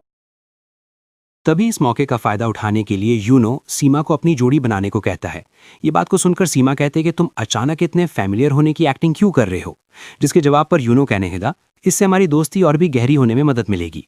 वो बात को सुनकर सीमा ब्लश करते हुए उसको बताने लगी, मैं तुम्हारे साथ काम करने के लिए एक्साइटिंग हूँ। इसी के साथ उनका कंपटीशन भी शुरू हो जाता है, जहां पर थियो और अकीरा एक साथ काम कर रहे थे। तभी उनको एक हब दिखाई दिया, लेकिन उनको मालूमात नहीं थी कि उसको खाया जाता है कि नहीं, इसलिए आयरिश से पूछते हैं, जिसको देखकर आयरिश बोलती हैं, स्टिल वो है, इसको उबालकर खाया जा सकता है। इसे पत्तों के ठीक नीचे से ऊपर खींचे और ये टूट गया, जो देखकर उन दोनों को जलन हो रही थी। सबसे ज्यादा फ्यूज को हो रही थी, क्योंकि उसने अपनी सोट को पकड़े हुए था। अगले सीन में हम उन सबको एक साथ देखते हैं, जहां पर आयरिस इतनी सारी हब को देखकर कह रही थी, लगता है तुमको काफी कुछ मिला है। तुमको तो काफी सारे ब्रेक एंड फिडल, डेल न्यूज प्लांट एंड लिली, और यहाँ तक कि तुमको स्टिल में भी मिला है। उसको इतना खुश होता देखकर अकीरा भी काफी खुश हो जाता है, लेकिन निजुको का बांध टूट रहा था। फिर आयरिश यूनो की टीम के हब को देखती है, जिसमें काफी सारी फूली हुई कलियां थीं। उनमें से कुछ तो थोड़ा थोड़ा खिलने लगे थे। जिसके बाद फ्यूज की बारी आ गई, जिसके बकेट में कोसी था। पर इन हब में पॉइजन होता है। अगर वो लोग श्योर नहीं थे तो उनको इसके बारे में आयरिश से पूछना चाहिए था। तभी यूनो कह रहा था, खैर ऐसा लगता है कि हमको सबसे ज्यादा हर्ब मिला है। जो सुनकर अकीरा कहा, उससे पहले हमें गिन लेना चाहिए। उसको गिनने के बाद मालूम होता है कि अकीरा की टीम जीत गई, जिसकी वजह से यूनो निराश हो चुका था। दूसरी तरफ आयरिश ने कहा, अब हम सभी तुम्हारे द्वारा चुनी गई सब्जियां इस्तेमाल करेंगे, और उनको एंजॉय करता देखकर अकीरा काफी ज्यादा खुश हो जाता है। जो देखकर यूनो कहता, तुम किस लिए मुस्कुरा रहे हो? जिस पर फ्यूज बताता, प्रिंसेस हमारे लिए खाना बना रही है, मैं काफी ज्यादा खुश हूँ। जिस बात पर थियो कहने लगा, मुझे यकीन है हम सब जब एक साथ खाएंगे तो ये काफी ज्यादा टेस्टी हो जाएगा। ये बात को सुनकर सीमा उन लोगों से कहने लगी, तो फिर चीजों को तैयार करने में हमारी मदद करो। वैसे क्या तुम लोग कुछ सूखी लकड़ियां लाओगे और हम पानी निकालेंगे? जिस पर निजुको उसामा भी अग्री कर गई। उनकी ऐसी बातों को सुनकर आयरिश ने कहा, अगर तुम पानी की तलाश कर रहे हो तो मैं एक अच्छी जगह जानती हूँ, चलो साथ चलते हैं। नेक्स्ट सीन में अकीरा लकड़ियां बीनते हुए कह रहा, तो ये गर्म है, ऐसा लगता है कि ये मृत शाखाएं अभी भी जीवित हों। दूसरी तरफ आयरिश सब्जियां धोते हुए बोलती, कड़वाहट को दूर करने के लिए इनको भिगोना होता है। जो सुनकर सीमा निजुको से कहती, हम अपने किंगडम में इसको इसी तरह तैयार करते हैं। जिस पर निजुको बताते, हमारे किंगडम में उन्हें रात भर भिगोना पड़ता है, जब जाकर वो खाने लायक होते हैं। ये कहने के बाद वो दोनों वहां से चले जाते हैं। अगले सीन में यूनो कह रहा था, अरे ये काफी अच्छा होना चाहिए। ये बात को सुनकर फ्यूज कहता है कि नहीं, ये अभी काफी नहीं है, हमें कम से कम इतना तो चाहिए, वरना आग तुरंत बुझ जाएगी। जबकि अकीरा को याद आता है, हमारे साथ हियो भी था, पर वो कहाँ चला गया? जो सुनने के बाद यूनो कहने लगा, जब तुमने इसकी बात कही है, पर मेरे को नहीं पता कि वो कहाँ चला गया। जी पर फ्यूज बताने लगता है वो कहीं अकेला चला गया। जो कहने के बाद वो तीनों उसकी तलाश करना शुरू कर देते हैं, पर उनको वो कहीं नहीं दिख रहा था। उसी वक्त अकीरा को आयरिश दिखाई देती है, जो देखकर वो थियो को उसके बारे में बताने ही जा रहा था, लेकिन उसका पैर एक पत्थर से टकरा गया, जिसकी वजह से वो गिरता है। साथ ही आयरिश को भी अपने साथ ले जाता है। पर अकीरा बाहर आते के साथ आयरिश से कह रहा था, थियो मिल नहीं रहा। जिस बात पर आयरिश कहने लगी, अगर तुम थियो की तलाश कर रहे हो तो वो तो पहले ही वापस जा चुका है, क्योंकि उसने ढेर सारी लकड़ियां पहले ही इकट्ठा कर ली थी। तभी उसकी मुलाकात निजुको और सीमा से हो जाती है, इसलिए वो उनके साथ चला गया। लेकिन अकीरा आयरिश को ऐसा देखकर वो पीछे मुड़ते हुए तुरंत माफी मांगने लगा। उसकी ऐसी हरकतों को देखकर आयरिश अपने आप पर गौर करती है कि वो भीग चुकी है और उसकी ड्रेस की हालत कुछ ठीक नहीं, इसलिए वो ये देखकर काफी ज्यादा शर्मा जाती है। पर वो बाहर निकलते हुए बताती, तुम्हारे अंदर थियो की चिंता दिखाई दे रही है। लेकिन आयरिश उसकी ऐसी हरकतों को देखकर ब्लश करते हुए कहती, चलो अब अपने आप को सुखा लो। अगले सीन में यूनो और फ्यूज को थियो, सीमा और निजुको के पास मिल जाता है। कुछ देर बाद वहां पर आयरिश और अकीरा भी आ गए, पर फ्यूज उन दोनों को एक साथ देखकर काफी ज्यादा जेलसी फील कर रहा था। तभी निजुको उनकी मदद करते हुए बताती, अब हमें इसे शुरू करना चाहिए। इसी के साथ उन लोगों ने सब्जियां काटी, आग जलाई, साथ ही साथ अकीरा और आयरिश एक साथ खाना बना रहे थे। खाना बनाने के बाद वो सारे खाने को काफी अच्छे तरीके से एंजॉय करते हैं। लेकिन अकीरा की नजर बार बार आयरिश की तरफ जा रही थी, जो देखकर निजुको को काफी ज्यादा गुस्सा आ रहा था। पर वो खाने पर अपना गुस्सा नहीं निकालती और वो लोग खाने को काफी मजे से खा रहे थे। यहाँ सीन शिफ्ट होकर एक प्लेस की तरफ आ जाता है, जहाँ पर यूनो कह रहा था, प्रिंसेस के चालाक सर्वेंट जो बिना किसी कारण के वापस आने को ऑर्डर दे देते हैं। लेकिन अकीरा की नेचर सिर्फ प्रोजेनेटर रूम्स की तरफ थी। तभी फ्यूज ने कहा, तुम किस बारे में बड़बड़ा रहे हो या अपने आप में बात कर रहे हो? जो सुनकर यूने ने कहा, ओ नाइट कमांडर, तुमसे मिलकर अच्छा लगा। क्या तुम मेरे लिए चिंतित हो? जिस पर फ्यूज बताता, मैं काफी ज्यादा चिंतित हूँ कि तुम नीचे काम कर पाओगे कि नहीं। साथ ही साथ फ्यूज ने यूनो के लिए चमकदार सोड का इंतजाम भी करवा दिया था और उन वॉरियर के हाथों में अकीरा की सोड भी थी। ये देखकर यूनो नाखुश होते हुए बोलता, तो पहले एक ट्राई बैग एग्रीमेंट। जिस पर फ्यूज ने कहा, लापरवाह मत बनो। तभी यूनो ने कहा, मैंने तुमसे क्या कहा था, क्या ये काम करेगा? जिसके बाद उन दोनों ने अपनी अपनी सोड को अपने पास रख लिया। साथ ही साथ यूनो कहता है कि क्वीन ऑफ लाइट को आखिरी बार अलविदा कहना ही चाहिए। अगले सीन में हम निजुको की फ्लाइंग शिप का सीन देखते हैं, जहां पर लाइट वर्ल्ड की सब्जियां रखी जा रही थी, जबकि निजुको कह रही थी, मैं अब और भी ज्यादा अकेली हो जाऊंगी, लेकिन मैं किंग को उसके साथ अकेला नहीं देख सकती। या हो सकता है कि ये पूरी तरीके से काम कर गया हो। दूसरी तरफ वो लोग आखिरी बार अलविदा करने के लिए आ चुके थे, पर वो दोनों एक दूसरे को छोड़ना नहीं चाहते थे। लेकिन वहां पर एक एल्डर ने यूनो को मैसेज पकड़ा दिया और उसके बारे में आयरिस बताती, हम व्यापार समझौता चाहते हैं, प्लीज इन मैसेज को अपने किंग तक पहुंचा देना। लेकिन मैंने एक बात क्लियर नहीं की है कि डार्क वर्ल्ड में 2 किंग नहीं हो सकते, पर अभी के लिए वहां का किंग ब्लैक सोल वाला है, जिसकी जानकारी हमें अभी तक नहीं मिली है कि वो कौन है। लेकिन जो अगला किंग होगा वो है अकीरा, इसलिए मैं बार बार अकीरा को किंग कह रहा था, पर अब से मैं इसको प्रिंस लाऊंगा ताकि आप लोगों को कंफ्यूजन ना हो। अब कहानी की तरफ बढ़ते हैं। प्रिंसेस की जवाब पर यूनो कहता, जैसा आपकी इच्छा। जिस पर प्रिंसेस बताती, एक बार तुमने ही कहा था अगर हम दोनों बैलेंस बनाना चाहते हैं और हमारे किंगडम भी एक जैसे हैं, अगर हम एक नया समझौता कर सकते हैं तो मुझे यकीन है। जो सुनकर यूनो कहता, मुझे प्रिंसेस से अलविदा लेनी होगी और इसका यही अंत है। बेशक इस संसार का रूल है, पर यह सच है कि सभी जीवित प्राणी की रक्षा की जानी चाहिए, लेकिन केवल उन लोग द्वारा जिसके पास इनक्रेडिबल स्ट्रेंथ हो। जिनके पास ये नहीं है उनके लिए परंपरा रूल है जो उनके सिर पर लहरा रहा है। ये व्हाइट लोगों के लिए ठीक होना चाहिए। प्रचुर मात्रा में सोल और प्रोजेनेटर रूस के बदौलत उन्हें भरपूर जीवन का वादा किया जा सकता है, लेकिन हम जो जमीन पर रेंगते हैं वो अलग है और ये तैरता हुआ लैंड हमारे ऊपर लटका हुआ है। हम हमेशा इनकी छाया में क्यों हैं? जिस पर आयरिस बताती, अर्थ और स्काई, डार्कनेस और लाइट के बीच बैलेंस बनाने के लिए, और जब से ये दुनिया शुरू हुई है तब से चीजों का यही तरीका रहा है। तभी यूनो ईवल स्माइल के साथ कहा, इसलिए हम दोनों एक जैसे नहीं है और चीजों का तरीका अच्छा है। स्ट्रॉन्ग के लिए कन्वीनियंट स्पेल, तुम्हारी सिंपैथी के लिए शुक्रिया, लेकिन मुझे इसकी कोई जरूरत नहीं है। ये कहते ही यूनो अपनी डीमन पावर को एक्टिवेट करते हुए आयरिस पर अटैक कर देता है। उसी वक्त आयरिस को बचाने के लिए अकीरा यूनो को बीच से काट देता है, पर उसको मारते समय वो काफी ज्यादा निराश हो रहा था और उसकी ऐसी हालत को देखकर आयरिस भी उसकी फीलिंग को समझ रही थी। दूसरी तरफ फ्यूज काफी गुस्से में अकीरा को बेरहमी से पकड़ते हुए कहने लगा, तुम जंगली, तुम लोग इंसान नहीं हो। साथ ही साथ वो उसको मारने भी लगता है। मारने के दौरान कहता, मैंने देखा है कि तुम्हारा किंगडम कैसे काम करता है। मैं कितना बड़ा निकम्मा था जो तुम दोनों पर भरोसा कर रहा था। अगर तुम ऐसा ही चाहते हो तो मैं तुम्हारे अस्तित्व को ही मिटा दूंगा, और जहां पर तुम कुत्तों की तरह रेंगते हो उसका तहस नहस जरूर होगा। और उसको इतनी बेरहमी से मार खाता देखकर आयरिस भी उसके लिए कुछ भी नहीं कर पा रही थी, पर वो उसको काफी धीरे से रुकने के लिए कहती है। लेकिन वो लोग अकीरा को बांधते हुए काल कोठली की तरफ ले गए, पर उससे पहले फ्यूज बोलता, बाद में मैं तुमसे भी लूंगा। जिसके बाद सीमा और एल्डर आयरिस को वहां से ले जाने लगे। अगले सीन में निजू लाइट किंगडम की सब्जियां पकड़ते हुए कहने लगी, जब मैं यहाँ पर दोबारा आऊंगी तो उनके लिए कुछ स्पेशल होगा। उसी वक्त एक गार्ड आते के साथ कहता है, ऐसा लगता है कि मैसेंजर को गिरफ्तार कर लिया गया है। उसकी ऐसी बातों को सुनकर निजू को कहती, तुम्हारा क्या मतलब है? जिस पर चौथा गार्ड बताता, मैं रीजन नहीं जानता। तभी निजुको ने कहा, तो फिर उन दोनों का क्या हुआ? उसी वक्त वहां पर नाइट भी आ गए, जो देखकर वो गार्ड बिना समय गवाए फ्लाइंग शिप को चालू कर देता है। फिर हम शाम का सीन देखते हैं, जहां पर फ्यूज पछताते हुए कह रहा था, हमारे किंगडम के बीच फ्रेंडशिप, अरे यार मैं पागल हूं। उसकी ऐसी हालत को देखकर सीमा बताती, ये ठीक है क्योंकि हम आयरिस को बचाने में कामयाब रहे। ये बात को सुनकर फ्यूज भड़कते हुए बोला, ये ठीक कैसे है? पर वो माफी मांगते हुए कहता, सीमा, थियो मुझे अब और समझ में नहीं आ रहा। क्या आप बैलेंस का मतलब विरोध है और नाइट इंटर्निटी तक लड़ने के लिए तैयार हैं? अगर हाँ तो क्या प्रिंसेस? जिस बात पर थियो कहने लगा, ऑल इंटर्निटी, तुमने अभी तक इनका एक्सपीरियंस नहीं किया होगा तो उसके बारे में चिंता क्यों करें? कौन इंटर्निटी तक जिंदा रहा है? कल मेरी पड़ोस के बच्चे से लड़ाई हो गई, लेकिन वो लड़ाई हमेशा के लिए नहीं चलेगी। ये बात को सुनकर तुम मुझ पर गुस्सा हो जाओगे, लेकिन क्या बड़े लोग ऐसा नहीं करते? जिसके जवाब पर फ्यूज उसको बताने लगा, लेकिन तुमको एक दिन इसके बारे में जरूर पता चलेगा। अगले सीन में आयरिस कह रही थी, अर्थ पर ब्लैक स्काई में व्हाइट बैलेंस के साथ डीमन को एक दूसरे से क्यों लड़ना चाहिए? ब्रोजेनेटर रूस, इस संसार की रीत है कि डार्क और लाइट एक दूसरे से नफरत रखें। शायद मैं उस नफरत के आगे टिक नहीं पाऊंगी। उसी वक्त रूस कहते कि क्वीन ऑफ लाइट, तुमको जल्दी फैसला करना होगा कि तुम किसकी रक्षा करना चाहती हो।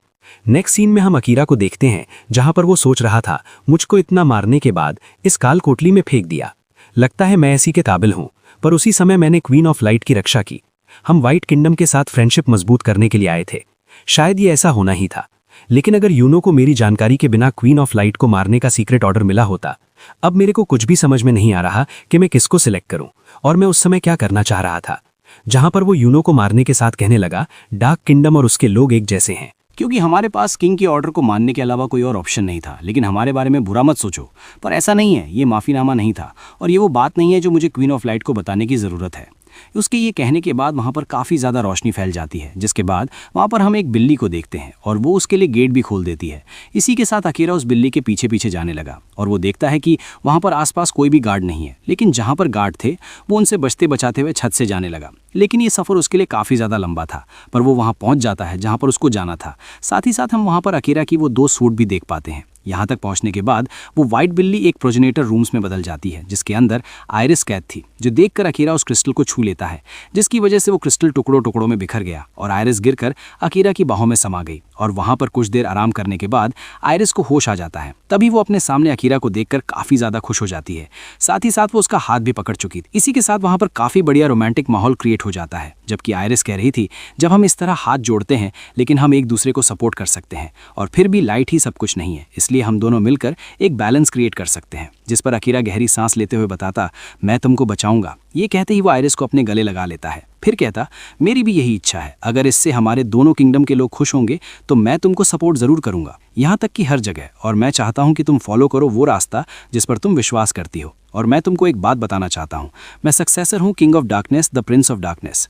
जो सुनकर आयरिस कहते कि हाँ, मैं ऐसे फील कर सकती थी।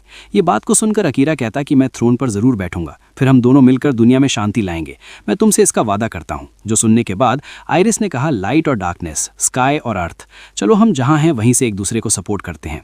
अकीरा कालकोकी में नहीं था, ये जानकारी चारों तरफ फैल चुकी थी, इसलिए वहाँ के सारे गार्ड उसी की तरफ बढ़ रहे थे। इसी के साथ अकीरा अपनी सूट को लेने के साथ आयरिस से बोलता, मैं जा रहा हूँ, तुमने मेरे लिए काफ़ी कुछ किया है, इसलिए तुम्हारा शुक्रिया, और प्लीज़ समय आने तक इंतजार करो, तुम अकेले नहीं हो। दूसरी तरफ आयरिस कह रही थी, लाइट और डार्कनेस एक दूसरे के अपोजिट हैं, वो कभी कॉन्ट्रैक्ट नहीं करते, वो बैलेंस करते हैं, और मैं रखूंगी, मेरा तुमसे वादा है। अगले सीन में हम आयरिस को देखते हैं जो अकीरा द्वारा बिताए गए पलों को याद कर रही थी, और एक ऐसा पल आता है जब अकीरा ने अपने सबसे अच्छे दोस्त को खो दिया, लेकिन लास्ट में वो जाते हुए कहता, हम मिलकर इस दुनिया में शांति लाएंगे, मैं तुमसे वादा करता हूँ। नेक्स्ट सीन में हम उसी जगह का सीन देखते हैं जहाँ पर आयरिस पर दोबारा से हमला हो चुका और वो उन डीम को अपनी मून सोर्ड से ही मार रही थी, लेकिन वो संख्या में ज़्यादा थे, पर आयरिस भी अपनी हिम्मत को दिखाते हुए उन डीम का खात्मा कर रही थी। इसकी वजह से आयरिस कमज़ोर भी पड़ जाती है, पर वो कोशिश करते हुए अपने कैसल की ओर रवाना हो गई। कुछ देर बाद एल्डर कह रहे थे, फ्यूज़, मैंने सुना है कि शहर में अंधेरा छा गया है, जिस पर फ्यूज़ बताता, हाँ बस कुछ ही जगह पर डार्कनेस फैल गया है। तभी सीमा ने कहा, मैंने सुना है कि मैटिस में भी स्काउट्स दिखाई दिए हैं। ये सब सुनकर एल्डर का कहना है, हाँ हम क्या करें, प्रिंसेस या इन हम लोग का एक साथ सामना करें। जो सुनकर आयरिस कहते कि हर चौकी पर निगरानी बढ़ाओ, और जैसे ही हमें पता चलेगा कि डार्कनेस हमला कर रही है, मैं तुरंत बाहर निकल जाऊंगी, वरना इसकी वजह से और भी रेड्स हो सकती हैं। नाइट और मैजिशियन की आर्मी मेन कैसल पर खड़ी होगी, उन्हें किसी भी समय जवाबी हमले के लिए तैयार रखिए, और मैं उन्हें फॉलो करूंगी। जिस बात पर सबने एग्री कर दिया था, पर फ्यूज़ ने अभी तक नहीं किया था। पर वो कुछ देर सोचने के बाद कहता, प्रिंसेस, मैं एक छोटे छुट्टे का अनुरोध करना चाहूंगा। नाइट के लाइट के रूप में क्वीन ऑफ लाइट की रक्षा करना मेरा कर्तव्य है, लेकिन प्रिंसेस पिछली फाइट में काफ़ी बुरी तरीके से थकी हुई दिखाई दे रही थी, जिस पर सीमा बताती, हम उसके लिए वो सब करेंगे जो हम कर सकते हैं। तभी फ्यूज़ का कहना है, मैं प्रिंसेस की हेल्थ को लेकर काफ़ी ज़्यादा चिंतित हूँ, इसलिए मैं इसकी तलाश में निकलना चाहूँगा। जिस बात पर सीमा ने कहा, तुम्हारे चले जाने के बाद नाइट को लीड कौन करेगा? ये बात को सुनकर फ्यूज़ कहता है कि प्रिंसेस व्हाइट किंगडम की हेल्थ और स्पिरिट है, मेरा मानना है कि उसका इलाज पहली प्रायोरिटी होनी चाहिए। उसकी ऐसी बातों को सुनकर आयरिश कहने लगी, फ्यूज़, तुमको इसकी चिंता करने की कोई ज़रूरत नहीं है, मैं आखिरकार ठीक हो जाऊंगी। दूसरी तरफ फ्यूज़ कुछ कह पाता उससे पहले ही सीमा उसको चुप करा देती है, जिसके बाद आयरिश उनको बताती, प्लीज़ डार्कनेस के जंग गार्ड्स की तैयारी के लिए नाइट्स को लीड करें और मैजिशियन को स्पेल की प्रैक्टिस पर फोर्स करने के लिए कहो। जिस बात पर सीमा और फ्यूज़ एग्री कर गए। दूसरी तरफ फ्यूज़ जाते हुए सीमा से कह रहा था, मैं प्रिंसेस की स्थिति को लेकर काफ़ी ज़्यादा चिंतित हूँ। जो सुनकर सीमा कहती, मैं तुम्हारे जाने के खिलाफ हूँ, इस सिचुएशन में तुम अपनी पोजीशन नहीं छोड़ सकते। जिस पर फ्यूज़ बताता, इसमें ज़्यादा समय नहीं लगेगा और मेरे चले जाने के बाद तुम्हें नाइट के बारे में कोई चिंता करने की ज़रूरत नहीं होगी। तभी सीमा का कहना है, लेकिन कमान को कौन संभालेगा? जिस पर फ्यूज़ ने कहा, तुम करोगी सीमा। ये बात को सुनकर सीमा कहती कि क्या ये मजाक है? क्या तुम मुझसे ये उम्मीद रखते हो कि मैं चारों ओर सोर्ड चला सकती हूँ? ऐसी बातों को सुनकर फ्यूज़ बोलता, तो क्या मुझे थियो से पूछना चाहिए? दूसरी तरफ सीमा फ्यूज़ से कहने लगी, प्रिंसेस इसकी कभी भी परमिशन नहीं देगी, इसके अलावा तुमने उसे ठीक करने का क्या प्लान बनाया है? पर फ्यूज़ उसको उसके बारे में कुछ भी नहीं बताना चाहता। इसीलिए सीमा नाराज होते हुए बताती, प्लीज़ किसी भी जल्दबाजी वाले एक्शन से बचो। ये कहते ही वो वहाँ से चली जाती है। उसकी ऐसी बातों को सुनकर फ्यूज़ सोच में पड़ गया। फिर हम रात का सीन देखते हैं जहाँ पर अलांटोसेस की हालत कुछ ठीक नहीं है, जिस पर अग्री करने के साथ फ्यूज़ अलांटोसेस से कहता, तुम शायद कोई रास्ता जानते होगे। तभी अलांटोसेस ने कहा, मैं एक रास्ता जानता हूँ, लेकिन वो खतरनाक हो सकता है। पर जब मैंने देखा था, प्रिंसेस बाम के साथ फाइट करने के कारण काफ़ी ज़्यादा थकी हुई नजर आ रही थी, लेकिन ऐसा लगता है कि प्रिंसेस ने फिर से अपनी पावर को हासिल कर लिया है, पर इसे प्रसारित करने वाली मैजिकल नर्व अभी तक ठीक नहीं हुई है। आमतौर पर हमारे पास इलाज करने के अलावा कोई विकल्प नहीं होगा। उन्हें नेचुरली रूप से ठीक करने के लिए प्योर सोल के फोर्स का इस्तेमाल करने की जरूरत है, लेकिन एक ऐसी जगह है जहां पर प्योर सोल की ब्लेसिंग ज्यादा है। पर रास्ता मुश्किल है और उन तक पहुंचना भी मुश्किल होगा। जो सुनकर फ्यूज करने लगा, यहाँ तक कि नाइट ऑफ लाइट के कमांडर फ्यूज के लिए भी। और अलांटो, नहीं करोगे तब तक हमें पता नहीं चलेगा। तभी फ्यूज ने कहा, फिर मैं चाहूंगा कि तुम मुझको रास्ता दिखाओ। और प्रिंसेस मुझको छुट्टी देने के लिए राजी हो चुकी है। जिस पर अलांटिया कहने लगा, ठीक है, फिर मैं तुम्हारी जरूर मदद करूंगा। दूसरी तरफ सीमा अपने मैजिशियन के साथ कुछ समन करने की कोशिश कर रही थी। साथ ही वो कहती, 7 पावर में से एक केज ऑफ अफेक्शन, और इसकी वजह से वहां पर काफी बड़ा केज क्रिएट हो गया जो उनको चारों तरफ से घेर लेता है। पर इसका ज्यादा देर इस्तेमाल करने की वजह से सीमा काफी ज्यादा थक गई। पर वो अपने साथियों को बताती, तुम्हें अपना ध्यान नहीं खोना चाहिए, और ये लिंक्ड इनकैंटेशन एक अकेले पर्सन से द्वारा बर्दाश्त की जा सकने वाली एबिलिटी से कहीं ज्यादा पावर रन्स के रूप में हासिल होती है, और जो उसका बैकलैश असर होगा वो हम सबको होगा। इसलिए कोई भी कमी मत छोड़ना स्पेल को क्रिएट करने में। साथ ही साथ डार्कनेस ने फिर से अपना हमला शुरू कर दिया है। केवल वही हैं जो वापस लड़ सकते हैं, क्वीन ऑफ लाइट के वॉरियर। अगर हमें व्हाइट किंगडम की रक्षा करनी है तो हमें एकजुट होना होगा। अब हम इसको एक बार और ट्राई करते हैं, जिस पर सब लोग अग्री कर गए थे। जिसके बाद वो लोग अपने स्पेल को रेडी करने ही जा रहे थे, तभी वहां पर एक गार्ड उनको रोकने के साथ बताता, कमांडर फ्यूज गायब हैं। जो सुनकर सीमा काफी ज्यादा हैरान हो जाती है। अगले सीन में सीमा आरिस से कहने लगी, वो क्या है ना फ्यूज। उसी वक्त आरिस ने कहा, मैंने सुन लिया। ये बात को सुनकर सीमा कहती है कि वो जरूर इलाज ढूंढने गया होगा। अब हम क्या करें? हम यहाँ से किसी को भेजने का जोखिम नहीं उठा सकते। बस हम प्रे कर सकते हैं कि फ्यूज सही सलामत वापस आ जाए। और मुझे इस बात पर अफसोस है, जिस बात पर आइरिस का कहना है, तुम्हारे पास माफी लायक कुछ भी नहीं है सीमा। अब तुम अपने टावर पर वापस जाओ और वहां पर अपने मैजिशियन को अच्छी तरीके से लीड करो। दूसरी तरफ हम फ्यूज और अलांटियो को देखते हैं, जहां पर अलांटो हैं जो यहाँ से वापस आ पाए हैं। क्या तुम अब भी जाना चाहते हो? जो सुनकर फ्यूज कहता, अब मैं यहाँ तक तो आ गया, पर वापस जाने का मेरा कोई इरादा नहीं है। जिस पर अलांटिया बताता, तो ठीक है, फिर चलते हैं। नेक्स्ट सीन में अकीरा सोच रहा था, मैं किसी को बता नहीं सकता कि मैं क्वीन ऑफ लाइट से मिला था। इसके बाद मैं जितनी तेजी से हो सकता था उतनी तेजी से स्काई सब पर कूद गया और मैंने व्हाइट किंगडम को छोड़ दिया। साथ ही मुझे नहीं पता कि यूनो के साथ क्या हुआ और ये इससे जुड़ा है कि नहीं, लेकिन मुझे कैसल में प्रवेश से वंचित कर दिया गया है। पर मुझे ज़्यादा असुविधा फील नहीं होती। फिर भी क्वीन ऑफ लाइट आइरिस इतने छोटे कंधों पर अपना इतना सारा बोझ ढो रही है, लेकिन पूरी दुनिया उसको सपोर्ट ना करे, लेकिन मैं उसको सपोर्ट ज़रूर करूँगा। पर यह सही नहीं है कि उसको अकेले ही इतनी तकलीफ सहनी पड़े। पर अब तुमको बस मेरा इंतज़ार करना होगा, मैं एक दिन तुम्हारे पास ज़रूर आऊँगा। इस सोच को लेकर अकेला जमकर प्रैक्टिस कर रहा होता है, जबकि उसको ज़्यादा प्रैक्टिस करता देखकर वर्सन बताता, बस ये काफ़ी है। क्या तुम मैसेंजर बनकर अपने मिशन से लौटे थे नए संकल्प के साथ? जिस पर अकेला कुछ देर सोचने के बाद बताता, क्या चीज़ें जैसी हैं वैसी ठीक हैं? तभी वर्सन ने कहा, अब आखिर तक हमारा व्हाइट किंगडम के साथ कोई भी कनेक्शन नहीं रहेगा। यह है किंग की इच्छा है। जिस बात पर अकीरा का कहना है, ऐसा क्यों है? जिसके पास सबसे गहरा डार्कनेस है वही किंग बनता है। ये बात को सुनकर वर्सन कहता है कि हमारे किंग के पास डार्कनेस की पावर का सोर्स है। उनकी इच्छा का पालन करना हमारी प्राचीन परंपरा है। जो सुनने के बाद अकीरा कहने लगा, यही दुनिया का दस्तूर है। उसकी ऐसी बातों को सुनकर वर्सन कहता है कि तुमको ऐसी बातों पर ज़्यादा ध्यान नहीं देना चाहिए। जो डार्कनेस अपने आप में घिरा हुआ है, अच्छा बुरा सब कुछ, और डार्कनेस कभी नहीं घटना चाहिए। जब तक जगह है इसका विस्तार होता रहेगा। ये संसार के जन्म से ही यही सत्य है। जो सुनकर अकीरा कहता, क्या कभी किसी ने इस पर सवाल उठाया? जिस तरह अब ब्लैक और व्हाइट, लाइट और डार्कनेस पक्के तौर पर, अब इसे कौन कह सकता है कि ये सही तरीका है? जिस पर वर्सन बताता, किंग भी शायद यही सोच रहे हों। तभी अकीरा ने कहा, मैं आश्चर्यचकित हूँ। शायद खत्म करना और जीतना ये तो और भी बुरा है। अगर डार्कनेस हर चीज़ को ढक ले तो ये पूरी दुनिया शांत हो जाएगी, लेकिन शायद ये महज एक धोखा है। जिस बात पर वर्सन कहने लगा, सबसे आगे सोचना, लीड करना, परिणाम दिखाना किन की ड्यूटी है। अनुमान के आधार पर फ्यूचर जजमेंट देना मेरी जगह नहीं है, और मुझे पता है जब तुम्हारा देना है उस रास्ते के लिए मेरा इस्तेमाल करना जिस पर तुम विश्वास करते हो। ये कहते ही वो दोनों दोबारा से शडमैनशिप की प्रैक्टिस शुरू करने ही जा रहे थे। तभी पीछे से नीजू को आते के साथ कहने लगी, प्रिंस और मुझे फ्रंट लाइन पर डीमन को खत्म करने का ऑर्डर दिया गया है। ये सुनकर अकीरा ने कहा, क्या ये किंग का ऑर्डर है? जिस पर नीजू को बताती है, हाँ। किंग ने कहा कि वो नॉर्मल आर्मी के लिए काफ़ी ज़्यादा पावरफुल है। अगले सीन में हम ब्लैक आर्मी का सीन देखते हैं, जिनको वर्सन रीड कर रहा था, लेकिन वो उससे पहले किंग से मिलने के लिए चला जाता है। जहाँ पर पहुँचने के साथ वर्सन कहता है कि किंग आर्मी ऑर्डर में है। ये कहते ही वर्सन वहाँ से चला गया। उसके जाने के बाद किंग कहता है, यदि लाइट और डार्कनेस छिपा हो, लेकिन एक बार फिर डार्कनेस के साथ समान रूप से मुलाकात हो, तो ये आसानी से बुझ जाएगा। नेक्स्ट सीन में नीजू को कह रही थी, मैंने सुना है कि वो यहीं पर दिखाई दिए थे। ये बात को सुनकर अकीरा कहता है कि ये जगह तो भूल भुलैया है। जिस पर नीजू को बताती, हमें ध्यान रखना होगा कि हम खो ना जाएं। इसके बाद वहाँ पर मॉन्स्टर भी आ जाते हैं। इसके बाद उनके दरमियान फाइट शुरू हो जाती है, जहाँ पर अकीरा और नीजू को उन मॉन्स्टर को एक एक करके मार रहे थे। और उनका खात्मा करने के बाद नीजुको कहते हैं कि वो तो काफ़ी ज़्यादा आसान था, लगता है वो मॉन्स्टर ही गलत थे। ये कहते ही वो वहाँ से चले जाते हैं।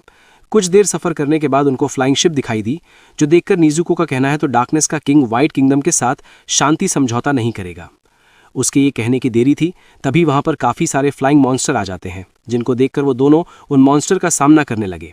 और वो इतने सारे थे कि उन लोगों को इनका सामना करने में काफ़ी ज़्यादा परेशानी होने लगी। साथ ही साथ इजुको जहाँ पर खड़ी थी वहाँ की चट्टान टूट गई, जिसकी वजह से वो नीचे की ओर गिर जाती है, जो देखकर अकीरा उसको बचाने के लिए खाई में कूद जाता है और समय पर पहुंचकर अपनी सोर्ड की सहायता से नीजुको को बचाने में कामयाब रहा। जबकि वो लोग नीचे पहुंचने के बाद नीजुको तुरंत साइड में खड़ी हो जाती है। साथ ही नीजुको उसका शुक्रिया अदा भी कर रही थी, जिस पर अकीरा बताता ये कुछ भी नहीं था, उससे भी ज़रूरी हमें वापस लौटना होगा। तभी वहाँ पर उनको तबाही का शोर सुनाई देता है और वो और कोई नहीं बल्कि जायंट डीमन है, जो वहाँ की बाकी बचे डीमन का खात्मा कर रहा होता है, जो देखकर अकीरा नीजुको उसके साथ फाइट करने के लिए एकदम तैयार हो जाते हैं। फिर हम उस डीमन को देखते हैं जो उनकी तरफ काफ़ी धीरे धीरे बढ़ रहा था। ये देखकर नीजुको अपने वेपन के साथ उस पर अटैक कर देती है, पर वो रुकने का नाम नहीं ले रहा था। तभी अकीरा अपनी सोर्ड के साथ उस पर हमला करने के लिए चला जाता है। इसी के साथ यहाँ सीन शिफ्ट होकर आयरिस की तरफ आ गया, जहाँ पर वो फाइट करने के लिए एकदम तैयार थी। दूसरी तरफ डार्कनेस आर्मी उनके किंगडम पर हमला करने के लिए आ चुकी, लेकिन उनका नाश्ता रोकने के लिए आयरिस उनके बीच में खड़ी थी और इसका पता वहाँ के किंगडम के नाइट को भी हो चुका था।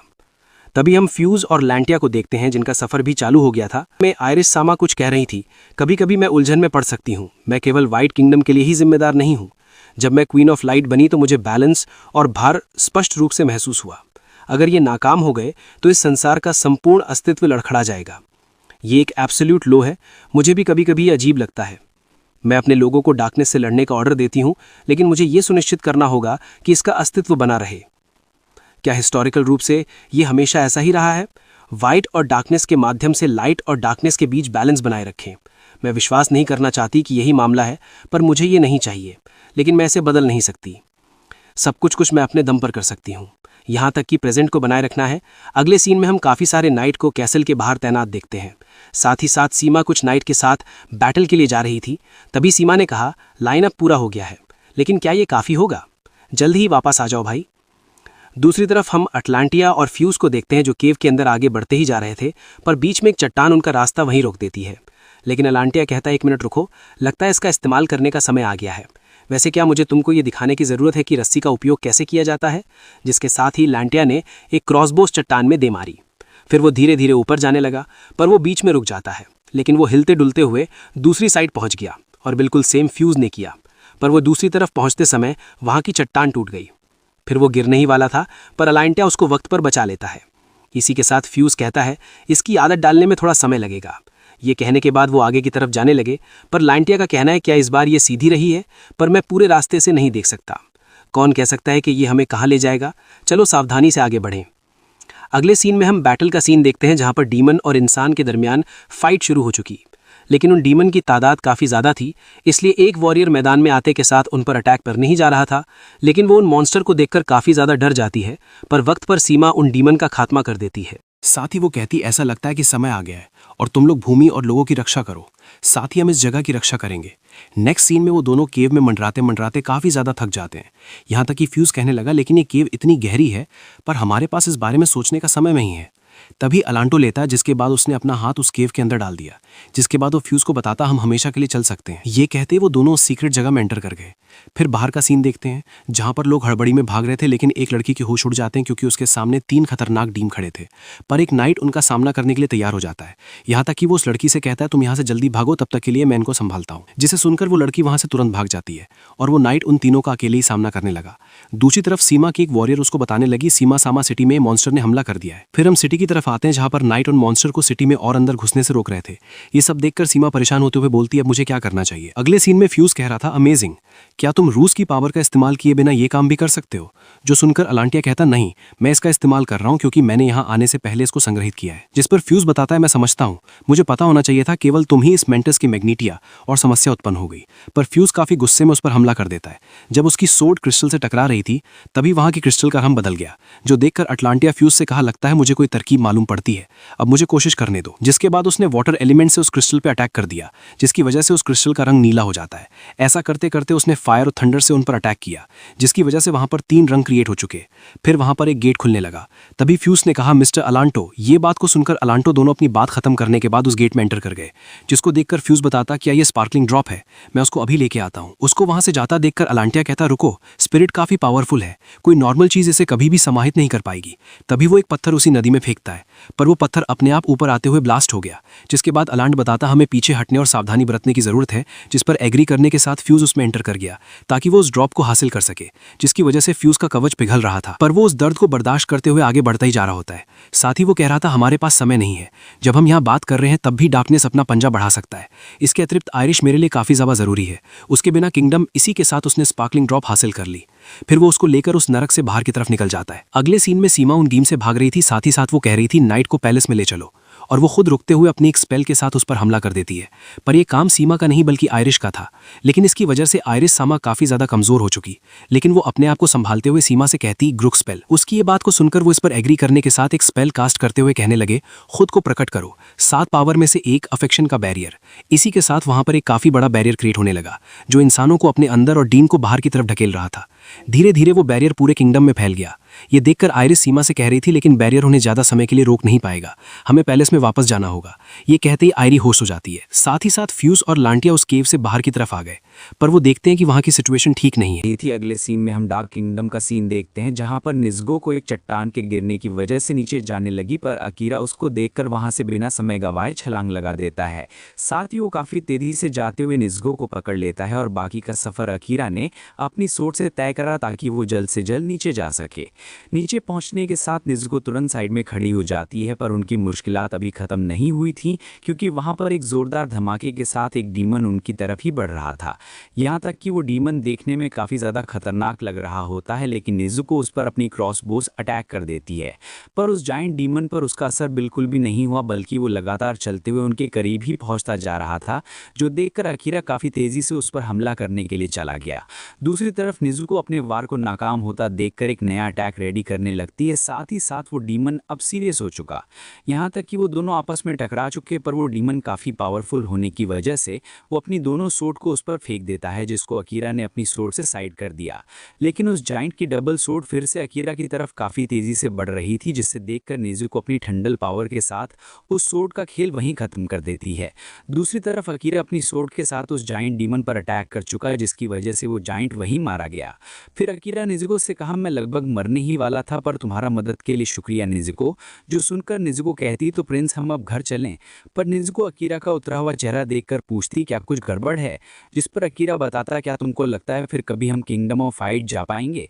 तभी निज़ुको ने कहा, शायद मैं नहीं जानते कि डार्क किंग आइडिया क्या है, पर जो हुआ उसके बाद मुझे नहीं लगता कि हम वहां पर फिर कभी जा पाएंगे। उसकी ऐसी बातों को सुनकर अकीरा खामोश होते हुए वहां से जाने लगा। अगले सीन में निज़ुको का कहना है, इस डिनर का आनंद लो, क्योंकि डार्कनेस के फ्यूचर के किंग के रूप में तुमको अच्छे से न्यूट्रिशन की ज़रूरत होगी।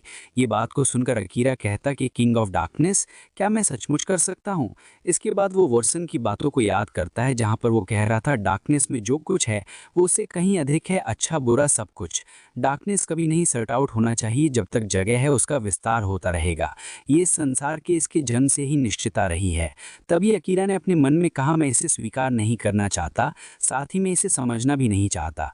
ये सब याद करने के बाद वो कहता, क्वीन ऑफ लाइट से किया गया वादा ज़्यादा ज़रूरी है। उसकी ऐसी बातों को सुनकर निज़ुको भड़कते हुए बोलती, तुम किस बारे में बात कर रहे हो? वो इस किंगडम के फ्यूचर के लिए जिम्मेदार होगी, हमारे फ्यूचर के लिए। तुम अपनी नतीजे के बारे में बताओ, मैं उसके साथ रहूंगी और इसका एहसास कराने में उसकी मदद करूंगी। इसके अलावा मैं पहली मुलाकात के बाद से तुम्हें पसंद करती हूँ, पर उसके दिल में तुम क्वीन ऑफ लाइट आयरस के साथ अपना फ्यूचर बिताना चाहोगे। उसकी इस बात पर अकीरा ने अपना सर हिला दिया, जो देखकर निज़ुको ने कहा, मैं समझ हूँ, इसके बावजूद ये है। फिर वो वहाँ से रोते हुए चली जाती है। वहाँ से चले जाने के बाद निज़ुको ने कहा, फिर भी मैं उसके साथ रहूंगी, मैं हमेशा जारी रखूंगी उसका सपोर्ट करने के लिए। नेक्स्ट सीन में पीयूष जोर से चिल्लाते हुए कह रहा था, सीमा, मैं वापस आ गया हूं और मैं जानता हूं कि तुम मुझ पर चिल्लाना चाहती हो, लेकिन इसके लिए इंतज़ार करना होगा। उससे पहले इसे आयरिस को दे दो। जिसके बाद सीमा ने उस ड्रॉप को आयरिस पर छिड़क दिया, ताकि उसकी इंटरनल इंजरी हील हो सके और साथ ही साथ उसकी पावर वापस आ सके। सके।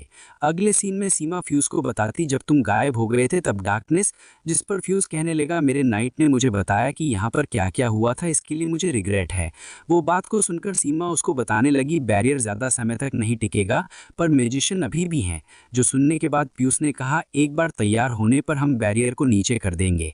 फिर हम बाहर का सीन देखते हैं जहाँ पर काफ़ी तादाद में नाइट खड़े थे, जिसके बाद आयरिस कहने लगी इस दर पर मैं वर्तमान की रक्षा नहीं कर पाऊंगी, मुझे क्या करना चाहिए। तभी उसको अकीरा की बात याद आती है जहाँ पर वो उससे कह रहा था मैं भी वही चाहता हूँ अगर ये हमारे दोनों के किंगडम के सभी लोगों को खुश करने में मदद करता है।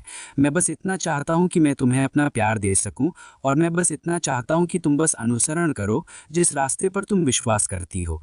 ये सब याद करने के बाद आयरिस कहती जिस रास्ते पर मैं विश्वास करती हूँ ये तुम्हारे साथ एक रास्ता है।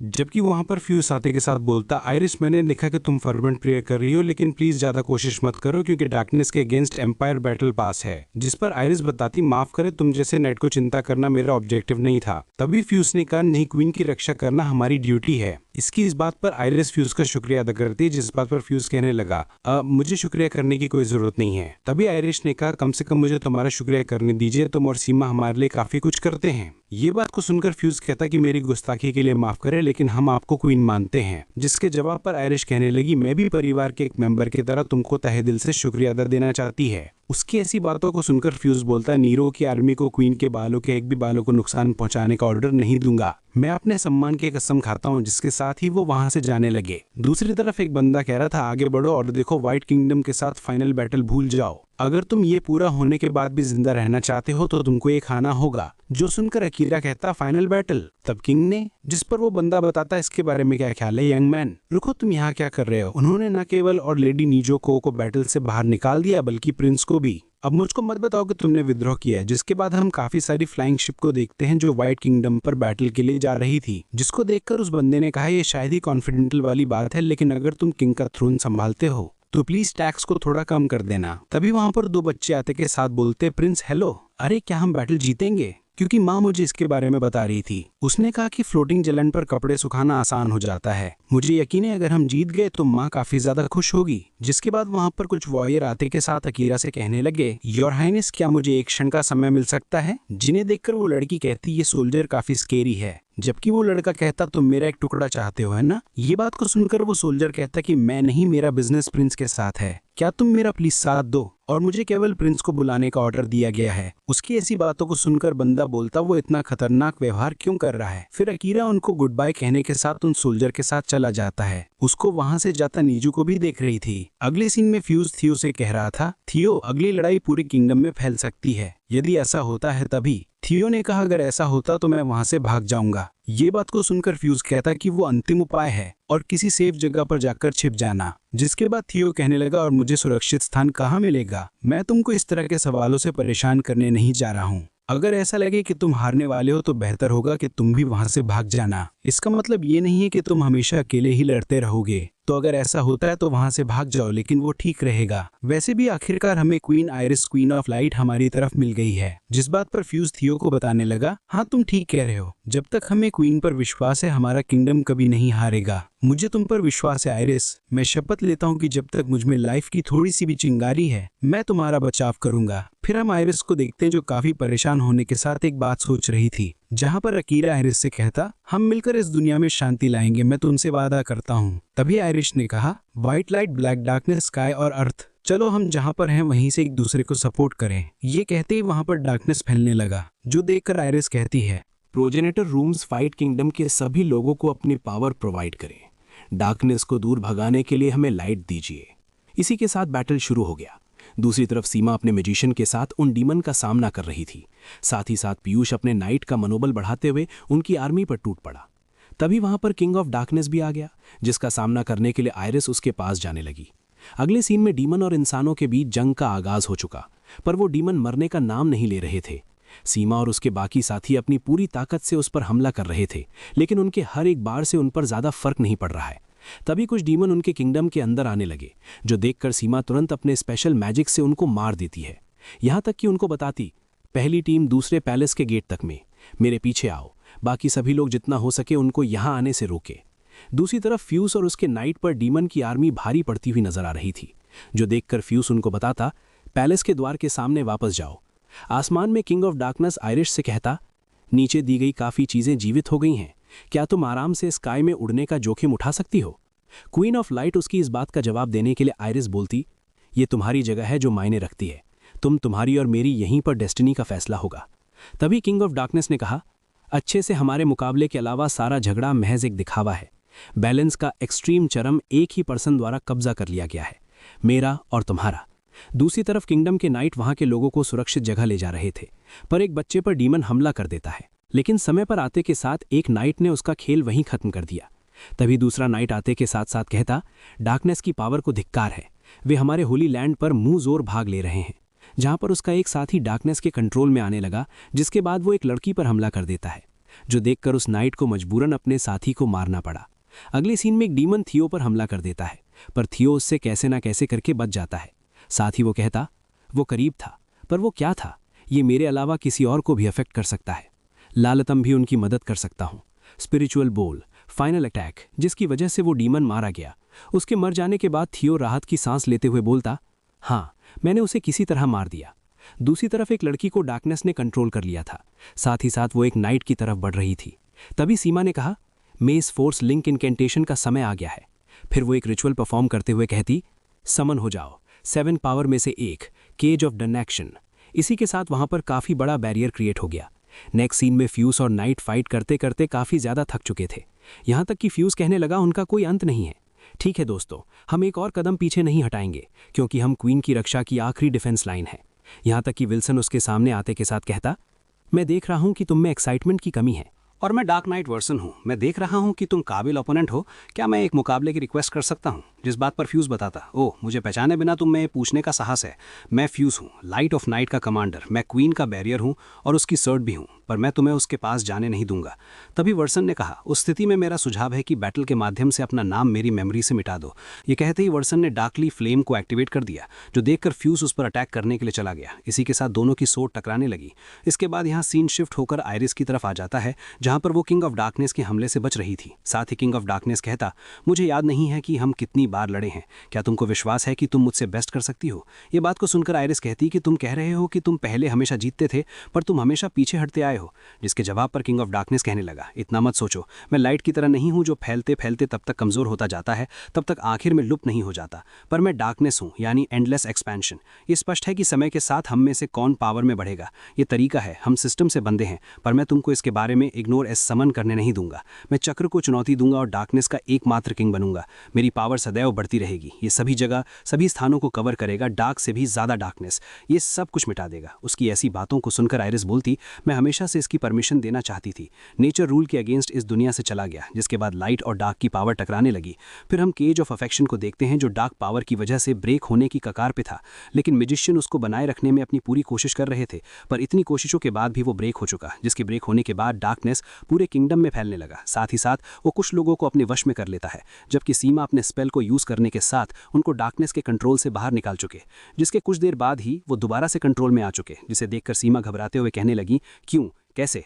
मैं इससे दूर नहीं रह सकती। प्रोजेनिटर रूस, अब इस मूवमेंट पर यदि अब आप हमें अपनी पावर नहीं देंगे तो अब हम क्या करेंगे? अगले सीन में वर्सन के पावरफुल अटैक को फ्यूज अपनी सोर्ड से रोक रहा था, साथ ही साथ उसके अटैक को चीरते हुए उसकी सोर्ड से टकरा गया। तभी वर्सन ने कहा, तुम्हारे वार हमेशा स्ट्रेट और फॉरवर्ड हैं। ये बात को सुनकर फ्यूज कहता कि तो फिर तुम उसका बचाव अब क्यों नहीं करते? जिसके साथ ही उनके बीच सूट फाइट शुरू हो चुकी। साथ ही वो कहा, बेशक योर हाइनेस के प्रति वफादारी, जो कहते ही वो उस पर हमला कर देता है, पर वर्सन उस फाइट में साथ होने के साथ उसको एक ही अटैक से पीछे कर देता है। साथ ही वो उसको बताता, फ्यूज तुम हार जाओगे। किसी पर्सन के लिए चिंता गर्मी की धुंध की तरह है, एक बार शेक करने पर ये आसानी से दूर चला जाता है। ये एक मन मोह है। किसी टाइटल के प्रति ब्लाइंड डिवोशन अपने मास्टर के विनाश को आमंत्रित करता है। ऐसा इसलिए है क्योंकि मैं एक पर्सन के रूप में उन पर विश्वास करता हूं। उसकी ऐसी बातों को सुनकर फ्यूज गुस्से में बोलता, मेरी फीलिंग्स, मुझे पावर दो। जो देखकर लुसन अपनी पावर के साथ उस पर अटैक कर देता है, जिसकी वजह से फ्यूज पीछे हट चुका। फ्यूज की ऐसी हालत को देखकर लुसन कहता, मैंने कहा कि ये चीजें तुम्हारे किंगडम के लोगों को कमजोर बनाती है। उपजाऊ भूमि, हारमोनियम, लोग, जीनियस, सर्विन, फेवरेट, ब्लेज, क्या तुमको लगता है कि तुम इनसे हर चीज की सेफ्टी आसानी से कर सकते हो? ये कहते ही वो उस पर हमला कर देता है। फ्यूज को बताता, एओस, किंग ऑफ लाइट, मैं तुम्हारा नाम हमेशा याद रखूंगा, एक मूर्ख कमजोर बंदे के रूप में। उसकी इस बात पर फ्यूज अपने आप को संभालते हुए कहने लगा, तुम अपने दुर्भाग्य पर इतराते हो। जो कहते ही उसने उस पर हमला कर दिया। दूसरी तरफ आयरिस बार बार डार्कनेस पर हमला कर रही थी, पर उसके हर एक बार नाकाम रहे। ये देखकर आयरिस का कहना है, लाइट की पावर की कि रोज की चमक को उजागर करो, हॉट लाइट, प्योर लाइट। उसके ये कहते ही वहां की कुछ जगह पर डार्कनेस हट गया। फिर वो कहती, बहुत हो गया, मैं तुम्हें अभी और यहीं पर मिटा दूंगी। जिस पर किंग ऑफ डार्कनेस बताता, क्या तुम निश्चिंत हो कि तुमको प्रोजेनिटर रोज की पर अधिकार होना चाहिए? मेरे एस्केप को कम मत समझो, वो सबसे पहले तुम्हारे प्रिय लोगों को डार्कनेस कंट्रोल कर लेगा। तभी आयरिज ने कहा, मैं उसके चक्कर में नहीं पड़ूंगी। अगर बैलेंस बिगड़ता रहा तो आखिरकार में ऐसा ही होगा, और मैं तुम्हें भागने नहीं दूंगी, भले ही मेरा इसमें सब कुछ लग जाए।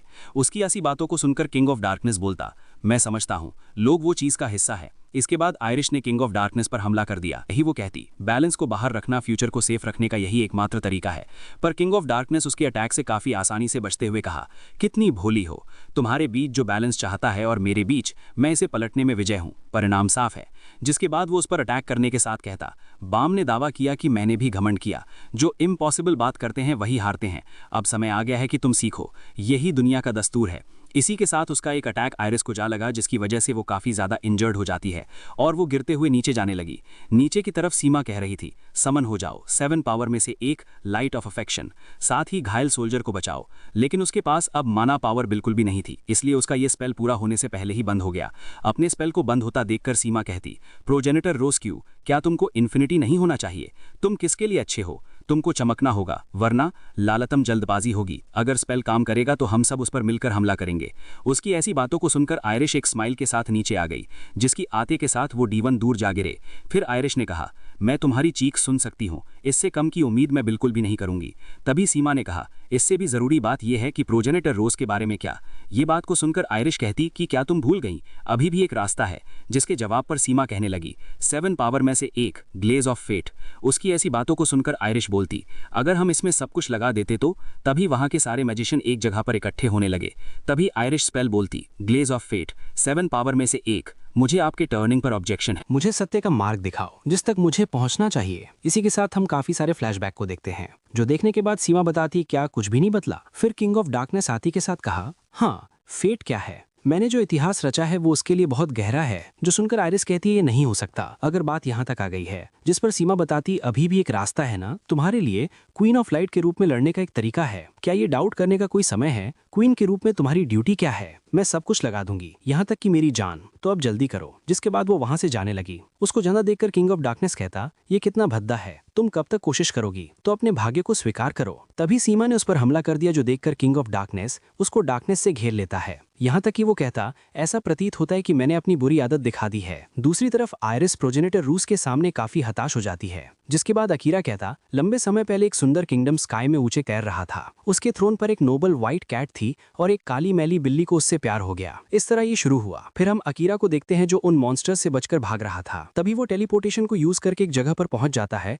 जहां पर उसकी मुलाकात यूनो से हो चुकी, जो देखकर अकीरा काफी हैरान था कि ये जिंदा कैसे है। जिस पर यूनो बताता, वो काफी अच्छा नहीं था और तुम्हें मुझे किस लिए काटना पड़ा? मैं तुमको अपना दोस्त मानता था, तुम जानते हो। जो सुनकर अकीरा कहता, मैंने सोचा कि ये काफी आसान था। ये बात को सुनकर यूनो कहता कि ये बिल्कुल सही था, मैं भी थ्रोन का पोटेंशियल सक्सेसर हूँ और मुझ में तुमसे कई ज्यादा ताकत है। उसकी ऐसी बातों को सुनकर अकीरा बोलता, उस समय तुम क्या सोच रहे थे और तुमने क्वीन ऑफ लाइट पर हमला क्यों किया? जिस बात पर यूनो उसको बताने लगा, ये क्वीन की इच्छा थी और ब्लैक किंगडम की भी इच्छा थी, पर तुम किस बारे में बड़बड़ा रहे हो? मुझे तुमसे पूछना चाहिए कि तुमने मुझे क्यों रोका। ये तो मैं कहना चाहूंगा, लेकिन मैं बेस्ट के लिए काम आया। क्वीन ऑफ लाइट एक छोटी सी लड़की है, इस तरह का झटका उसे जल्द ही शक से भर देगा, फिर उससे कोई खतरा नहीं होगा। जब समान पावर वाले लोग उस पर चलते हैं, जो हार नहीं मानता वो जीतता है। वो बात को सुनकर अकीरा का कहना है, तो वो भी स्ट्रैटेजी का हिस्सा था। जो सुनने के बाद यूनो ने कहा, हर कोई क्वीन को काफी हल्के में लेता है, पर बड़ा होकर जीने की प्रवृत्ति ने सबसे पहले जीनियस को जन्म दिया। तुम सभी सोचते हो कि वो मूर्ख हैं, असल में तुम लोग मूर्ख हो। दूसरी तरफ अकीरा बोलता,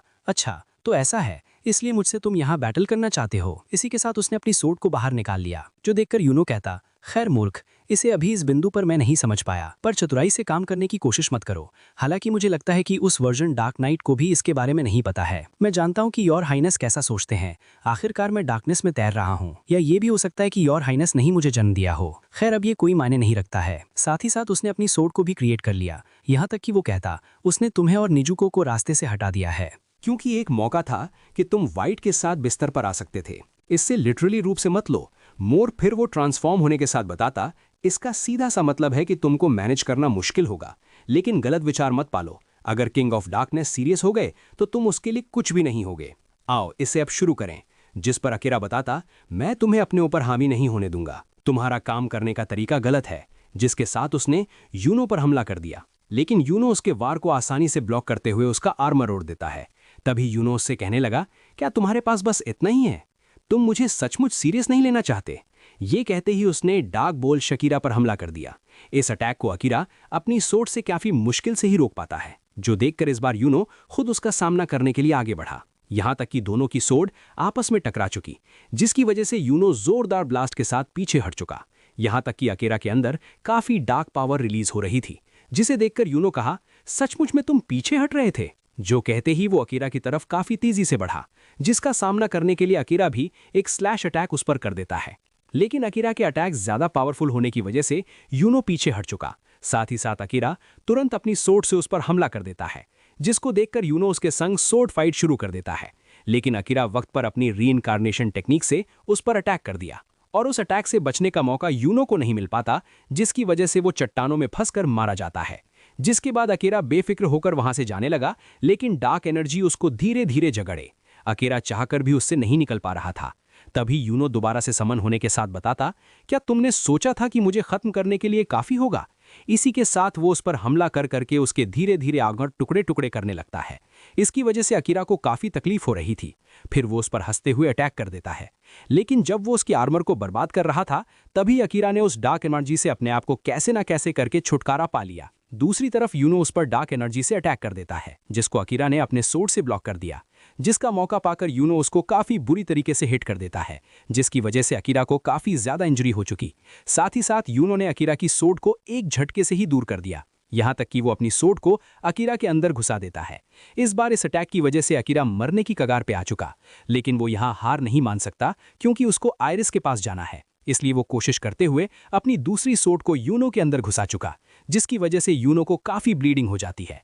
फिर अकीरा उससे कहता, मुझे दोष मत दो, क्योंकि तुमने मेरे पास कोई रास्ता नहीं छोड़ा। जिस पर यूनो बताता, मानो तुम इतनी आसानी से पाशा पलट सकते हो? सिर्फ मुझे ही क्यों भेजा जाता है? हमारी अधिकांश सेनाएं आकाश में हैं। बेशक किंग ऑफ डार्कनेस भी व्हाइट किंगडम अपनी लाइट वेवरिंग के साथ कब तक कायम रहेगा? नहीं, वो कभी भी टिकने में सक्षम नहीं होंगे। एक बार योर हाइनेस ने प्रोजेनेटर रूस को एब्जॉर्ब कर लिया, डार्कनेस पूरी जगह को ढक ले और फिर बैलेंस बिगड़ जाएगा। एक बार ऐसा हो गया तो पूरी दुनिया खत्म हो जाएगी, कोई भी नहीं बचेगा, किसी किंगडम से भी नहीं। उसकी ऐसी बातों को सुनकर अकीरा बोलता, क्या उसका लक्ष्य सिर्फ स्काई को जीतना और हर चीज को डार्कनेस से ढक देना है? जो सुनने के बाद यूनो ने कहा, अगर तुमने कभी ये सवाल नहीं किया कि वास्तव में इसका कितना अर्थ है, ये तुम्हें रियल में पागल बनाता है। जो सुनकर अकीरा कहता, ना केवल उसका किंगडम बल्कि हमारा भी ये सब कुछ डिस्ट्रॉय कर देना चाहता है। तो फिर इससे उन लोगों का क्या मतलब है जो उस पर विश्वास करते थे, लेकिन ये उसे इस तरह का अधिकार नहीं देता है। तभी उन्होंने कहा, फिर मैं तुमसे एक कदम आगे बढ़ूंगा पीसफुल डार्कनेस में। जिसके बाद वो हमेशा हमेशा के लिए इस दुनिया को छोड़ के चला गया। उसके जाने के बाद अकीरा कहता कि तो यही कारण है कि किंग ऑफ डार्कनेस ने मुझे लाइट से दूर रखा। ये कहते ही अकीरा दोबारा से टेलीपोर्ट होकर वहां पहुंचने के साथ डीम का खात्मा करना शुरू कर देता है। यहाँ तक कि अकीरा कहता, आसमान ऊंचा है और व्हाइट किंगडम काफी दूर है। साथ ही साथ वो अकेले ही काफी सारे डीम को मार देता है, पर उसकी मदद के लिए वहां पर नीजुकू आते के साथ अपने एक ही अटैक से काफी तादाद में काफी सारे डीवन मार देती है। साथ ही उससे कही, अब तुम यहां से जाओ, मैं इनको संभाल लूंगी। उसकी ऐसी बातों को सुनकर अकीरा वहां से जाने लगा और वो कहता, धिक्कार है तुम्हें कि किंग ऑफ डार्कनेस ऊपर आसमान में पहुंच के बाहर, क्या तुम निर्णय लेने की योजना बना रहे थे? हर किसी का फ्यूचर तुमने अपने हिसाब से सिलेक्ट किया। धत्तेरी की, मैं यहाँ अर्थ के वर्ग से उस तक नहीं पहुंच सकता। सीधे अल्फाजों में कहें, अकीरा यहाँ फ्लाइंग शिप लेने के लिए आया था ताकि वो उसके द्वारा आयरिस के पास जा सके, लेकिन अब यहाँ कोई सी भी फ्लाइंग शिप नहीं है। जिसके बाद अकीरा के अंदर से टेरिफाइंग ऑरा निकलने लगता है, जैसा कि एल्डर के साथ निकला था। ये तब की बात है जब अकीरा को स्वॉर्ड चलानी भी नहीं आती थी। ये सब उसको एल्डर नहीं सिखाया है, और इसकी पावर की वजह से अकीरा के डार्क फेदर भी निकल गए, जो देखकर अकीरा काफी अमेजिंग लग रहा था। फिर वो बिना समय गवाए वहां से तुरंत चला जाता है ताकि वो व्हाइट किंगडम पहुंच सके। अगले सीन में किंग ऑफ डार्कनेस कह रहा था, ये कितना भद्दा है, है, पर तुम कब तक कोशिश करोगी? पर सीमा उस पर अटैक करते हुए कहती, क्या तुम कभी चुप रह सकते हो? लेकिन किंग ऑफ डार्कनेस सीमा के अटैक को अपने ऊपर लेते हुए उसको डार्कनेस से झगड़ा की चीखें निकल रही थी। तभी किंग ऑफ डार्कनेस ने कहा, ऐसा लगता है कि मैंने अपनी एक बुरी आदत दिखा दी है, चंचलता। दूसरी तरफ हम सीमा को देखते हैं जो डार्कनेस के घेरे में फंस चुकी थी और वो स्कैरी होते हुए बोलती, मुझे क्यों नहीं, उसके पास क्यों है, मैं सब कुछ चाहती हूँ, व्हाइट प्रीस्ट। जिसके बाद उसके अंदर से डार्क ऑरा निकलने लगा, पर सीमा को वक्त पर होश आ जाता है, जबकि वो बताती किंग ऑफ डार्कनेस इतना मुश्किल नहीं है, वो एक मैजिशियन को भ्रष्ट नहीं कर सकता। पर आयरिस, जिस पर उसकी साथी बताती, मुझे लगता है कि वो सेफ है। ये बात को सुनकर सीमा कहती कि ठीक है, हम सिटी में डीम का सफाई करना जारी रखेंगे, हम लोगों को सुरक्षित रखेंगे। दूसरी तरफ आयरिस प्रोजेनेटर रूस के सामने कह रही थी, हे प्रोजेनेटर रूस, मैं प्रोटेक्ट करने में लेबल नहीं थी, किंगडम ऑफ व्हाइट या लाइट और डार्कनेस का बैलेंस। मुझे लगता है कि मुझे झूठा बनाता है। मैंने कहा था कि मैं तुम्हारा इंतजार करूंगी और एक शांतिपूर्ण दुनिया बनाएंगे। ये कैसा रहा होगा जबकि मेरी हर चीज नाकाम हो गई है। मेरे पास यही एकमात्र रास्ता बचा है डार्कनेस को रोकने के लिए। अगले सीन में अकीरा काफी गुस्से में वहां के सारे डीम को मारते हुए आगे बढ़ता जा रहा था। साथ ही वो कहता, मुझे और जल्दी करनी होगी। फिर आयरिश ने कहा, नहीं ये गलत है, मुझे नहीं पता कि ये क्या है, लेकिन मुझे इंटेंस फीलिंग आ रही है कि ये घुमाया हुआ है। जिस पर अकीये ने कहा, चीजें कहाँ गलत हुई हैं, ये अगर जो सही है वो पहले कभी तय नहीं किया गया था, तो फिर इस संसार के रूल किस लिए हैं? तभी आयरिश ने कहा, चाहो तो दुनिया की राह। यहाँ तक कि अकीरा कहने लगा, मैं अभी नहीं जानता। फिर आयरिस बताती, दुख महसूस करने के लिए वहाँ कोई नहीं है, तुम एक दूसरे को याद करने के लिए यहाँ नहीं हो। ये बात को सुनकर अकीरा कहता कि ऐसा इसलिए है क्योंकि मैं नहीं जानता कि मुझे पूछना है, प्लीज मेरे रास्ते में मत आओ। ये कहते ही वो उनके झुंड में घुसकर उनको मारने लगा। साथ ही वो कहा, मुझे माफ करो, और ईविल क्या है, क्या मैं इसके बारे में नहीं जानता? क्योंकि जिन चीजों पर मुझे विश्वास करना चाहिए उनमें कुछ और भी मिला हुआ है। दूसरी तरफ आयरिश ने कहा, व्हाइट की जज लगभग खत्म हो चुकी है। अगले सीन में अकीरा कहने लगा, अगर मैं तुम्हारे साथ नहीं हूं, तभी आयरिश ने कहा, फिर भी दुनिया संतुलन बनाए रखेगी। नेक्स्ट सीन में अकीरा कहता कि और यहाँ पर हमारा वादा किस लिए था, जबकि आयरिश कहने लगी, मेरा अस्तित्व नहीं होना चाहिए, तो प्लीज प्रोजेनेटर रूस वो सब रिलीज कर दो जो तुम छिपाते हो, और सील कर दो डार्कनेस और ब्लैक। अगले सीन में वर्सन और फ्यूज अभी भी फाइट कर रहे थे, लेकिन लॉसन को उसके बारे में पता चल चुका था कि यहाँ पर कुछ बड़ा होने वाला है, इसलिए लॉसन वहां से भाग गया। उसके जाने के बाद फ्यूज कहा, क्या योरहाने सुरक्षित है, पर वो कहाँ है? लेकिन प्रोजेनेटर रूस की एनर्जी को देखकर वो काफी हैरान था कि प्रोजेनेटर रूस इतना क्यों चमक रहा है, लेकिन ये काफी स्ट्रांग है। दूसरी तरफ सीमा कहती, सेल्फ डिस्ट्रक्शन, लेकिन व्हाइट लोग अभी भी जिंदा हैं। तभी वहां पर थियो आ गया, जिसे देखकर सीमा कहने लगी, तुम यहाँ क्या कर रहे हो? जिस पर थियो बताता, ये निराशाजनक है, डैम इट, लेकिन मैं हार नहीं मानूंगा, मुझे नहीं पकड़ेंगे, भले ही मैं आखिरी बचा रहूं, मैं हमेशा दौड़ता रहूंगा। जिसके बाद वहां की जगह धीरे धीरे टूटने लगी। फ्यूज वहां की ऐसी हालत को देखकर काफी हैरान था कि आयरिस ने ऐसा क्यों किया, क्या तुम मेरा इंतजार नहीं करोगी? तभी फ्यूज की आसपास की जगह बर्बाद होने लगी, लेकिन फ्यूज अपने आप को संभाल लेता है, पर वो खुद को कब तक संभाल पाता? इसी के साथ वो नीचे गिर गया और धीरे धीरे करके पूरा व्हाइट किंगडम तहस नहस होने लगा था। साथ ही साथ उसकी बड़ी बाउंड्री टुकड़ों टुकड़ों में बिखर गई। तभी हम आयरिस को देखते हैं जो वहां पर लेटी हुई थी, यहाँ तक कि वहां की जगह टूटने लगी, जिसकी वजह से आयरिस नीचे गिर जाती है, लेकिन अकीरा काफी तेजी से उसकी तरफ ही बढ़ रहा था, जिसको देखकर आयरिस उदास होते हुए कहती, मुझे माफ कर दो, अलविदा, मैं अपना वादा पूरा नहीं कर पाई। दूसरी तरफ अकीरा जोर से आयरिश का नाम पुकारता है, साथ ही वो उसको पकड़ने की अपनी पूरी कोशिश कर रहा होता है, पर आयरिस एक धुंध में गायब हो गई। अगले सीन में हम निजुको को देखते हैं और वहां पर व्हाइट किंगडम के टुकड़े गिर रहे थे, यहां तक कि एक बड़ी चट्टान उसके ऊपर गिर गई। फिर उसके साथ जो हुआ वो मैं बता नहीं सकता। जिसके बाद आयरिस एक व्हाइट बिल्ली में बदलते हुए वहां से चली जाती है। इसका मतलब वो इस दुनिया को छोड़ चुकी है। दूसरी तरफ किंग ऑफ डार्कनेस वहां के ऐसे मंजिल को देखकर बताता, तुम्हें क्या लगता है अब क्या हुआ? वैसे मुझ पर अटैक करो। उसके ये कहते ही अकीरा काफी गुस्से से उसकी तरफ ही बढ़ रहा था, साथ ही उसके करीब जाकर हमला कर देता है, पर किंग ऑफ डार्कनेस के पास डिफेंसिव आर्मरर था, लेकिन अकीरा जोर लगाते हुए उसका बैरियर पेनिट्रेट कर देता है। साथ ही वो कहा, ब्लैक व्हाइट है, व्हाइट ब्लैक है, यही उसकी आखिरी इच्छा थी, हरामखोर तू डिसअपियर हो जा। उसको खत्म करने के बाद अकीरा बोलता, गुड बाय आयरिस, जिसके साथ वहां के सारे लोग मारे गए। दूसरी तरफ हम एक बच्चे को देखते हैं, पर उसके माइंड में एक व्हाइट बिल्ली आ रही थी। फिर सीर यहाँ पर फ्यूज की तरफ आता है जो डार्कनेस में तैर रहा था, यहाँ तक कि वो कहता, तुमने मेरा इंतजार क्यों नहीं किया, क्यों आयरिस? और गाइस सब्सक्राइब कर लो क्योंकि जल्द ही नई सीरीज आने वाली है। और जाते हुए इस वीडियो के नीचे कमेंट का बॉक्स होगा, जाकर अच्छे से कमेंट कर दो, और हाँ लाइक जरूर कर देना। तो मिलते हैं नेक्स्ट वीडियो में, तब तक के लिए सायोनारा।